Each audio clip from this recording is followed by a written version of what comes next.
विधान सभा चोणां 2022 कुछ दिन बाकी है। माहौल पूरा भखिया होया। हर पार्टी का जिहड़ा वो नुमाइंदा है, उम्मीदवार है, वो जोर ला रहा। साडे नाल श्रोमणी अकाली दल अमृतसर के हलका कोटकपुरा तो उम्मीदवार जसकरण सिंह कान सिंह वाला मौजूद है। असीं गलबात करांगे।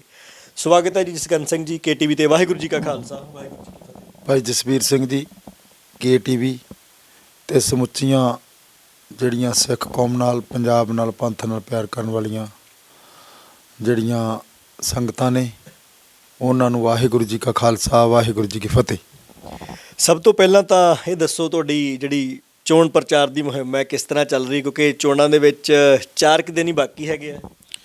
ਚੋਣ ਮੁਹਿੰਮ ਜਿਹੜੀ ਮੇਰੀ ਬਹੁਤ ਅੱਛੀ ਚੱਲ ਰਹੀ ਹੈ, ਬਹੁਤ ਲਿਆਕਤ ਨਾਲ ਚੱਲ ਰਹੀ ਹੈ, ਬਹੁਤ ਪਲਾਨ ਨਾਲ ਚੱਲ ਰਹੀ ਹੈ। ਮੈਂ ਕੋਟਕਪੂਰੇ ਦੇ ਸਾਰੇ ਪਿੰਡਾਂ ਦਾ ਦੌਰਾ ਮੁਕੰਮਲ ਕਰ ਲਿਆ ਤੇ ਅਸੀਂ ਸਾਰੇ ਡੋਰ ਟੂ ਡੋਰ ਵੀ ਸਾਡੀਆਂ ਬੀਬੀਆਂ ਜਾ ਰਹੀਆਂ, ਉਹਨਾਂ ਨੇ ਵੀ ਲਗਭਗ ਡੋਰ ਟੂ ਡੋਰ ਜਾ ਕੇ ਅੱਧੇ ਨਾਲੋਂ ਜ਼ਿਆਦਾ ਇਲਾਕਾ ਕੱਢ ਲਿਆ। ਉਸ ਤੋਂ ਬਾਅਦ ਅਸੀਂ ਕੋਟਕਪੂਰਾ ਸ਼ਹਿਰ ਦਾ ਜਿਹੜਾ ਇਲਾਕਾ ਹੈ ਉਹ ਵੀ ਕਾਫੀ ਡੋਰ ਟੂ ਡੋਰ ਜਾ ਕੇ ਕੱਢ ਲਿਆ। ਮੈਂ ਲਗਭਗ ਸ਼ਹਿਰ ਦੇ ਸਾਰੇ ਮੋਹਤਬਰ ਬੰਦਿਆਂ ਨੂੰ ਮਿਲ ਚੁੱਕਿਆ। ਮੈਂ ਇਲਾਕੇ ਦੇ ਵੀ ਜਿਹੜੇ ਅੱਛੇ ਬੰਦੇ ਆ ਜਿਨ੍ਹਾਂ ਨੂੰ ਗੁਰੂ ਦਾ ਦਰਦ ਹੈ, ਇਸ ਇਲਾਕੇ ਦਾ ਦਰਦ ਹੈ, ਪੰਥ ਦਾ ਦਰਦ ਹੈ, ਆਪਣੇ ਕਿਸਾਨਾਂ ਦਾ ਦਰਦ ਹੈ, ਛੋਟੇ ਦੁਕਾਨਦਾਰ ਦਾ ਦਰਦ ਹੈ, ਸਾਡੇ ਜਿਹੜੇ ਸੋਸ਼ਲ ਮੀਡੀਆ ਪ੍ਰਿੰਟ ਮੀਡੀਆ ਜਿਹੜਾ ਆਜ਼ਾਦੀ ਨਾਲ ਚੱਲ ਰਿਹਾ ਉਹਨਾਂ ਦਾ ਦਰਦ ਹੈ, ਤੇ ਜਿਹੜੇ ਸਾਡੇ ਦੱਬੇ ਕੁਚਲੇ ਲੋਕ ਹੈ ਜਿਨ੍ਹਾਂ ਨੂੰ 75 ਸਾਲ ਤੋਂ ਜਿਹੜਾ ਕਾਂਗਰਸ ਨੇ 41 ਸਾਲ ਰਾਜ ਕੀਤਾ ਉਹਨਾਂ ਨੂੰ ਪੁੱਛਿਆ ਨਹੀਂ, ਨਾ ਉਹਨਾਂ ਦਾ ਜੀਵਨ ਪੱਧਰ ਬਾਰੇ ਪੁੱਛਿਆ, ਨਾ ਉਹਨਾਂ ਦਾ ਜਿਹੜਾ ਰਹਿਣ ਸਹਿਣ ਦਾ ਉਹ ਪੁੱਛਿਆ, ਨਾ ਉਹਨਾਂ ਦੀਆਂ ਜਿਹੜੀਆਂ ਲੋੜਾਂ ਸੀ ਉਹਨਾਂ ਬਾਰੇ ਪੁੱਛਿਆ, ਨਾ ਉਹਨਾਂ ਦੀ ਕੋਈ ਐਜੂਕੇਸ਼ਨ ਬਾਰੇ ਪੁੱਛਿਆ, ਨਾ ਉਹਨਾਂ ਦੇ ਸਿਹਤ ਸਹੂਲਤਾਂ ਬਾਰੇ ਪੁੱਛਿਆ, ਤੇ ਨਾ ਹੀ ਉਹਨਾਂ ਦਾ ਜਿਹੜਾ ਉੱਥੋਂ ਦਾ ਰੋਡ ਪਾਲਿਸੀ ਸੀ, ਉਹਨਾਂ ਦਾ ਆਉਣ ਜਾਣ ਦਾ ਸੀਗਾ, ਉਹਦੇ ਬਾਰੇ ਕੋਈ ਪੁੱਛਿਆ। ਸਿਰਫ ਨਸ਼ੇ ਹੀ ਵੇਚਿਆ। ਜਦੋਂ ਮੈਂ ਕਿਸੇ ਗਲੀ 'ਚ ਜਾਂਦਾ ਉਹ ਕਹਿੰਦੇ ਆ ਜੀ ਸਾਡੇ ਨਸ਼ੇ ਬੰਦ ਕਰਾ ਦਿਓ। ਕੋਈ ਕਹਿੰਦਾ ਇੱਥੇ ਗਲੀ 'ਚ ਹਰੇਕ ਗਲੀ 'ਚ ਚਿੱਟਾ ਵਿਕਦਾ ਹੈ।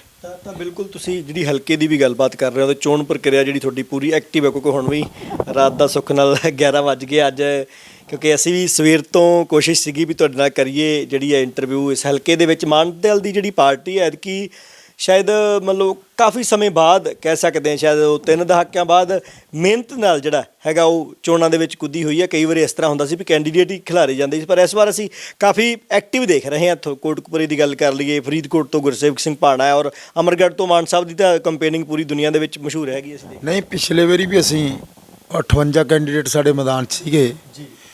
ਮੈਂ ਮਾਨਸਾ ਤੋਂ ਚੋਣ ਲੜੀ ਸੀ, ਮੈਂ ਬੜੀ ਐਕਟਿਵ ਹੋ ਕੇ ਚੋਣ ਲੜੀ ਸੀ, ਤੇ ਉਸ ਵੇਲੇ ਮੈਂ ਪਿੰਡ ਪਿੰਡ ਗਿਆ ਸੀ, 2-2 ਗੇੜੇ ਮੈਂ ਲਾ ਲਏ ਸੀਗੇ। ਤੇ ਉੱਧਰੋਂ ਸਿਮਰਜੀਤ ਸਿੰਘ ਮਾਨ ਪ੍ਰਧਾਨ ਸਾਹਿਬ ਬਰਨਾਲੇ ਤੋਂ ਲੜੀ ਸੀ, ਉਹ ਵੀ ਬੜੇ ਐਕਟਿਵ ਸੀ, ਸਾਡੇ ਬੰਦੇ ਕਾਫੀ ਐਕਟਿਵ ਸੀ, ਪਰ ਲੋਕਾਂ ਨੇ ਉਸ ਵੇਲੇ ਸਾਨੂੰ ਸਾਥ ਨਹੀਂ ਦਿੱਤਾ। ਉਦੋਂ ਲੋਕ ਨਵੇਂ ਜਾਲ 'ਚ ਫਸੇ ਸੀ। ਕੇਜਰੀਵਾਲ ਦੇ ਆਮ ਆਦਮੀ ਪਾਰਟੀ ਕਹਿੰਦੇ ਸੀ ਕਿ ਆਮ ਬੰਦਾ ਹੈ। ਅਸੀਂ ਉਹਨੂੰ ਸਮਝਾਇਆ ਸੀ ਕਿ ਆਮ ਬੰਦਾ ਨਹੀਂ, ਕੇਜਰੀਵਾਲ ਕਰੋੜਾਪਤੀ ਹੈ, ਤੇ ਇੱਕ ਭਗਵੰਤ ਮਾਨ ਜਿਹੜਾ ਉਹ ਕਰੋੜਾਪਤੀ ਹੈ, ਜਿਹੜਾ ਘੁੱਗੀ ਸੀ ਉਸ ਵੇਲੇ ਪਾਰਟੀ 'ਚ, ਜਿਹਦਾ ਬੰਦਿਆਂ ਵਰਗਾ ਨਾਂ ਹੀ ਨਹੀਂ ਸੀਗਾ, ਉਹ ਵੀ ਕਰੋੜਾਪਤੀ ਸੀਗਾ। ਉਸ ਤੋਂ ਬਾਅਦ ਆਹ ਜਿਹੜਾ ਹੁਣ ਮੁਕਤਸਰ ਤੋਂ ਲੜ ਰਿਹਾ ਬਰਾੜ, ਇਹ ਵੀ ਕਰੋੜਾਪਤੀ ਨਹੀਂ ਸੀਗਾ। ਇਹ ਆਪਣੇ ਪਿੰਡ ਦੇ ਵਿੱਚ ਇੱਕ ਲੜਕੀ ਨੂੰ ਛੇੜਛਾੜ ਦੇ ਬਲਾਤਕਾਰ ਦੇ ਵਿੱਚ ਫਸਿਆ ਹੋਇਆ ਸੀਗਾ। ਇਸ ਕਰਕੇ ਉੱਧਰੋਂ ਜਿਹੜਾ ਲੜ ਰਿਹਾ ਸੀ ਚੋਣ ਇਹਨਾਂ ਦਾ ਆਪਣੇ ਸੁਲਤਾਨਪੁਰ ਲੋਧੀ ਤੋਂ, ਉਹ ਵੀ ਕਰੋੜਾਪਤੀ ਸੀ, ਆਮ ਆਦਮੀ ਨਹੀਂ ਸੀ। ਇਸ ਤਰੀਕੇ ਲੋਕਾਂ ਨੂੰ ਭਰਮਾਉਣ ਲਈ ਇਹਨਾਂ ਨੇ ਆਪਣੀ ਪਾਰਟੀ ਦਾ ਨਾਂ ਰੱਖਿਆ ਆਮ ਆਦਮੀ ਪਾਰਟੀ। ਜਦੋਂ ਅੰਨਾ ਹਜ਼ਾਰੇ ਨੇ ਆਪਣੇ ਭੁੱਖ ਹੜਤਾਲ ਰੱਖੀ ਹੈ, ਉਹ ਬੈਠਾ ਨੈਸ਼ਨਲ ਮੀਡੀਆ ਨੇ ਉਹਨੂੰ ਚੱਕ ਕੇ ਫਟਾਫਟ ਐਂ ਪੇਸ਼ ਕਰਤਾ ਕਿ ਇਹ ਬਹੁਤ ਵੱਡਾ ਕ੍ਰਾਂਤੀਕਾਰੀ ਆਦਮੀ ਹੈ। ਲੋਕਪਾਲ ਬਿੱਲ ਲਿਆਵੇਗਾ, ਪਾਰਲੀਮੈਂਟ ਵੀ ਬੋਲ ਪਈ, ਸਾਰਾ ਕੁਝ ਬੋਲਿਆ। ਕੇਜਰੀਵਾਲ ਉਹਦੇ ਨਾਲ ਅਟੈਚ ਕਰਤਾ। ਪਲਾਨ ਉਹਨਾਂ ਦੀ ਸਾਰੀ ਇੱਕੋ ਸੀ। ਦੂਜੇ ਪਾਸੇ ਬਾਪੂ ਸੂਰਤ ਸਿੰਘ ਬੈਠਾ 7 ਸਾਲ ਤੋਂ, ਉਹ ਵੀ ਭੁੱਖ ਹੜਤਾਲ 'ਤੇ ਬੈਠਾ ਹੈ। ਉਹਨੂੰ ਨੈਸ਼ਨਲ ਮੀਡੀਆ ਨੇ ਕਿਉਂ ਨਹੀਂ ਚੱਕਿਆ, ਜਿਹੜਾ ਕਿ ਹਜੇ ਤੱਕ ਉਵੇਂ ਡਟਿਆ ਖੜਾ ਹੈ ਰਿਹਾਈਆਂ ਦੇ ਮਾਮਲੇ ਨੂੰ ਲੈ ਕੇ? ਕਿਉਂਕਿ ਇਹਨਾਂ ਨੂੰ ਖੜਾ ਕਰਕੇ ਉਹ ਜਿਹੜਾ ਅੰਨਾ ਹਜ਼ਾਰੇ ਆ ਉਹ ਸਾਇਲੈਂਟ ਹੋ ਗਿਆ ਹੈ। ਸਾਇਲੈਂਟ ਹੋ ਗਿਆ ਉਦੋਂ ਇਹਨਾਂ ਨੇ ਜਦੋਂ ਆਪਣਾ ਚੋਣ ਨਿਸ਼ਾਨ ਦੀ ਮੰਗ ਕੀਤੀ ਸੀਗੀ, ਸਭ ਤੋਂ ਪਹਿਲਾਂ ਇਹਨਾਂ ਨੇ ਚੋਣ ਨਿਸ਼ਾਨ ਮੰਗਿਆ ਕਿ ਸਾਨੂੰ ਤਰਸ਼ੂਲ ਦਿੱਤਾ ਜਾਵੇ ਚੋਣ ਕਮਿਸ਼ਨ ਕੋਲੇ। ਦੂਜਾ ਇਹਨਾਂ ਨੇ ਮੰਗਿਆ ਸੀ ਕਿ ਸਾਨੂੰ ਚੋਣ ਨਿਸ਼ਾਨ ਧਨੁਸ਼ ਦਿੱਤਾ ਜਾਵੇ। ਤੀਜਾ ਇਹਨਾਂ ਨੇ ਮੰਗਿਆ ਸੀ ਸਾਨੂੰ ਝਾੜੂ ਦਿੱਤਾ ਜਾਵੇ। ਜਿਹੜਾ ਧਨੁਸ਼ ਸੀ ਤੇ ਜਿਹੜਾ ਇਹਨਾਂ ਨੇ ਦੂਸਰਾ ਮੰਗਿਆ ਸੀ ਨਿਸ਼ਾਨ, ਜਿਹੜਾ ਮੈਂ ਪਹਿਲਾਂ ਦੱਸਿਆ ਤਰਸ਼ੂਲ, ਉਹ ਧਰਮ ਕਰਕੇ ਨਹੀਂ ਮੰਗਿਆ। ਜਿਸ ਤਰੀਕੇ ਬੀਜੇਪੀ ਸ਼ੋਅ ਕੀਤੀ ਜੀ, ਲੋਕ ਕਾਂਗਰਸ ਤੋਂ ਅੱਕੇ ਸੀਗੇ, ਲੋਕ ਜਨਤਾ ਦਲ ਵੱਲ ਨਹੀਂ ਆਉਂਦੇ ਸੀ, ਭਾਵੇਂ ਉਹ ਵੀ ਨੇ ਪੰਜਾਬ ਦਾ ਜਾਂ ਸਿੱਖਾਂ ਦਾ ਮਸਲਾ ਹੱਲ ਨਹੀਂ ਸੀ ਕਰਨਾ, ਲੋਕ ਉਧਰੋਂ ਕਨਵਰਟ ਹੋਣ ਲੱਗੇ ਸੀ। ਉਸ ਤੋਂ ਬਾਅਦ ਜਿਹੜੀ ਇਹ ਜਨਸੰਘ ਸੀ ਉਹ ਹੋਂਦ ਵਿੱਚ ਆਈ। ਉਹਨਾਂ ਨੇ ਇੱਕ ਪਾਰਟੀ ਬਣਾਈ, ਭਾਰਤੀ ਜਨਤਾ ਪਾਰਟੀ। ਲੋਕਾਂ ਦੇ ਮਨ 'ਚ ਲੱਗਿਆ ਭਾਰਤ ਦੀ ਜਨਤਾ ਦੀ ਪਾਰਟੀ ਹੈ। ਉਹਦੇ ਵਿੱਚ ਸਿੱਖ ਵੀ ਵੜ ਗਏ, ਸਾਰੇ ਵੜ ਗਏ ਜਿਹੜੇ ਤੰਗ ਸੀ। ਜਦੋਂ ਕਿ ਉਹ ਭਾਰਤ ਦੀ ਜਨਤਾ ਦੀ ਪਾਰਟੀ ਨਹੀਂ ਸੀ, ਉਹ ਨਾਗਪੁਰ ਦੀ ਤੇ RSS ਦੀ ਪਾਰਟੀ ਸੀ। ਜਦੋਂ ਲੋਕ ਕਾਂਗਰਸ ਤੋਂ ਅੱਕ ਗਏ, ਫਿਰ ਬੀਜੇਪੀ ਦਾ ਕਿਰਦਾਰ ਦੇਖ ਲਿਆ ਤੇ ਲੋਕ ਆਜ਼ਾਦੀ ਵੱਲ ਵਧਣ ਲੱਗੇ ਤੇ ਹੋਰ ਲੋਕ ਜਿਹੜੇ ਇੰਡੀਆ ਦੇ 85% ਲੋਕ ਆ, ਲੋਕ ਉਧਰ ਜਾਣ ਲੱਗੇ ਤੇ ਇਹਨਾਂ ਨੇ ਉਹੀ ਪਲਾਨ ਕਰਕੇ ਇਹ ਆਮ ਆਦਮੀ ਬਣਾ ਕੇ ਕੱਢਤੀ। ਇਸ ਕਰਕੇ ਇਹ ਅਸੀਂ ਲੋਕਾਂ ਨੂੰ ਭੁਲੇਖਾ ਪੈ ਗਿਆ ਸੀ। ਮੈਂ ਦਿੱਲੀ ਦੇ ਵਿੱਚ ਜਾ ਕੇ 10 ਦਿਨ ਰਹਿ ਕੇ ਸਟੱਡੀ ਕਰਕੇ ਆਇਆ। ਜਿਸ ਦਿਨ ਕੇਜਰੀਵਾਲ ਨੇ ਪ੍ਰਵੇਸ਼ ਕਰਨਾ ਸੀ ਕਿ ਮੈਂ ਪੰਜਾਬ ਜਾਊਂਗਾ, ਮੈਂ ਤੇ ਜਸਵੰਤ ਚੀਮੇ ਨੇ ਸਭ ਤੋਂ ਪਹਿਲਾਂ ਕੇਜਰੀਵਾਲ ਦਾ ਪੁਤਲਾ ਸਾੜਿਆ ਲੁਧਿਆਣੇ 'ਚ। ਪਰ ਮੈਨੂੰ ਕੁਝ ਮੇਰੇ ਸਿੱਖ ਕਹਿੰਦੇ ਤੂੰ ਕਿੱਧਰ ਚੱਲਿਆ? ਮੈਂ ਕਿਹਾ ਤੁਹਾਨੂੰ ਪਤਾ ਲੱਗੂਗਾ। ਪਰ ਲੋਕਾਂ ਨੇ 10 ਸਾਲ ਉਹਨਾਂ ਦੇ 4 MP ਵੀ ਜਿਤਾਤੇ। ਉਹਨਾਂ ਨੇ ਨਾ ਸਾਧੂ ਸਿੰਘ ਨੇ ਕੁਛ ਕੀਤਾ, ਉਹਨਾਂ ਨੇ ਨਾ ਪੰਜਾਬ ਦੇ ਮਸਲੇ ਦੀ ਗੱਲ ਕੀਤੀ, ਨਾ ਪਾਣੀਆਂ ਦੀ ਗੱਲ ਕੀਤੀ, ਨਾ ਦਰਬਾਰ ਸਾਹਿਬ ਦੇ ਹਮਲੇ ਦੀ ਕੀਤੀ, ਨਾ ਆਨੰਦ ਮੈਰਿਜ ਐਕਟ ਦੀ ਕੀਤੀ। ਉਹਨਾਂ ਨੇ ਪੰਜਾਬ ਦੇ ਮੁੱਦਿਆਂ ਦੀ ਕੋਈ ਗੱਲ ਨਹੀਂ ਕੀਤੀ। ਤੇ ਭਗਵੰਤ ਮਾਨ ਵੀ ਪਾਰਲੀਮੈਂਟ ਭੇਜਤਾ, ਸਿਮਰਜੀਤ ਸਿੰਘ ਮਾਨ ਨੂੰ ਕੌਮ ਨੇ ਹਰਾਤਾ। ਇੱਕ ਉਹ ਜਿਤਾਤਾ, ਤੇਰੇ ਯਾਰ ਨੂੰ ਦੱਬਣ ਨੂੰ ਫਿਰਦੇ ਤੇ ਦੱਬੀਦਾ ਹੀ ਨਹੀਂ। ਇਸ ਕਰਕੇ ਜਿਹੜਾ MP ਇਹ ਕਵੇ ਤੇਰਾ ਯਾਰ ਨਹੀਂ ਦੱਬਿਆ ਜਾਂਦਾ, ਉਹਦਾ ਕਿਰਦਾਰ ਕੀ ਹੈ? ਜਿਹੜਾ ਬੰਦਾ ਇੱਥੇ ਬਗਰਾੜੀ ਦੇ ਵਿੱਚ 25 ਅਕਤੂਬਰ ਨੂੰ ਜਦੋਂ 2 ਸਿੰਘ ਕ੍ਰਿਸ਼ਨ ਭਗਤ ਸ਼ਹੀਦ ਕੀਤੇ ਆ, ਉਹ ਸਟੇਜ ਤੇ ਚੜ੍ਹ ਗਿਆ, ਸਟੇਜ ਤੇ ਚੜ੍ਹ ਕੇ ਸ਼ਰਾਬ ਪੀ ਗਿਆ, ਸ਼ਰਾਬ ਪੀਤੀ ਸੀ। ਉਦੋਂ ਬਾਅਦ ਉੱਥੋਂ ਉਹਨੂੰ ਮੈਂ ਲਾਇਆ ਤੇ ਉਦੋਂ ਬਾਅਦ ਕੀ ਕੀਤਾ, ਮੈਂ ਰਿਪੋਰਟ ਕੀਤੀ SSP ਸੁਖਮੰਦਰ ਸਿੰਘ ਕੋਲੇ, ਬਾਦਲ ਦਾ ਰਾਜ ਸੀ ਤੇ ਇਹਨੇ ਬੇਅਦਬੀ ਕੀਤੀ, ਇਹਦੇ 'ਤੇ ਪਰਚਾ ਦਰਜ ਕਰੋ। ਪਰ ਸਾਡੀ ਕੋਈ ਉਸ ਵੇਲੇ ਸੁਣਵਾਈ ਨਹੀਂ ਹੋਈ ਤੇ ਉੱਥੋਂ ਤੱਕ ਕਿ ਇਹ ਦਲ ਬਦਲੂ ਹੈ। ਸਾਰੇ ਭਗਵੰਤ ਮਾਨ ਪਹਿਲਾਂ ਲੋਕ ਭਲਾਈ 'ਚ ਪਾਰਟੀ 'ਚ ਲਿਆ, ਉਦੋਂ ਬਾਅਦ ਇਹ PPP ਪਾਰਟੀ 'ਚ ਵੜ ਗਿਆ ਤੇ ਹੁਣ ਇੱਧਰ ਹੋ ਗਿਆ। ਤੇ ਇਹ ਮੈਂ ਇਹ ਨਹੀਂ ਕਹਿੰਦਾ ਕਿਸੇ ਤੇ ਜਾਤੀ ਅਟੈਕ ਕਰਨਾ ਚਾਹੀਦਾ, ਪਰ ਫਿਰ ਵੀ ਧੀਆਂ ਭੈਣਾਂ ਸਾਂਝੀਆਂ। ਮਹਾਰਾਜਾ ਰਣਜੀਤ ਸਿੰਘ ਦਾ ਰਾਜ ਸੀ, ਜਦੋਂ ਬੀਬੀਆਂ ਦੀ ਇੱਜ਼ਤ ਨੂੰ ਹੱਥ ਪਾਉਂਦੇ ਨੂੰ ਫਾਂਸੀ ਲੱਗਦੀ ਸੀ। ਪਰ ਭਗਵੰਤ ਮਾਨ ਸਾਡੀ ਬੀਬੀ, ਉਹ ਸਾਡੀ ਭੈਣ ਹੈ, ਉਹਨੂੰ ਘਰ 'ਚ ਨਹੀਂ ਰੱਖਦਾ।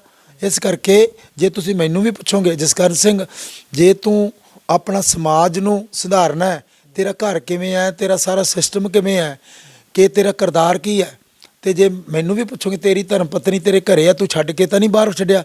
ਜਿਵੇਂ ਮੋਦੀ ਸਾਹਿਬ ਨੇ ਵੀ ਆਪਣੀ ਘਰ ਪਤਨੀ ਨੂੰ ਸੰਭਾਲ ਕੇ ਨਹੀਂ ਰੱਖਿਆ। ਲੋਕ ਪਤਾ ਨਹੀਂ ਕੀ ਸੋਚਦੇ ਆ, ਕੀ ਕਰਦੇ ਆ।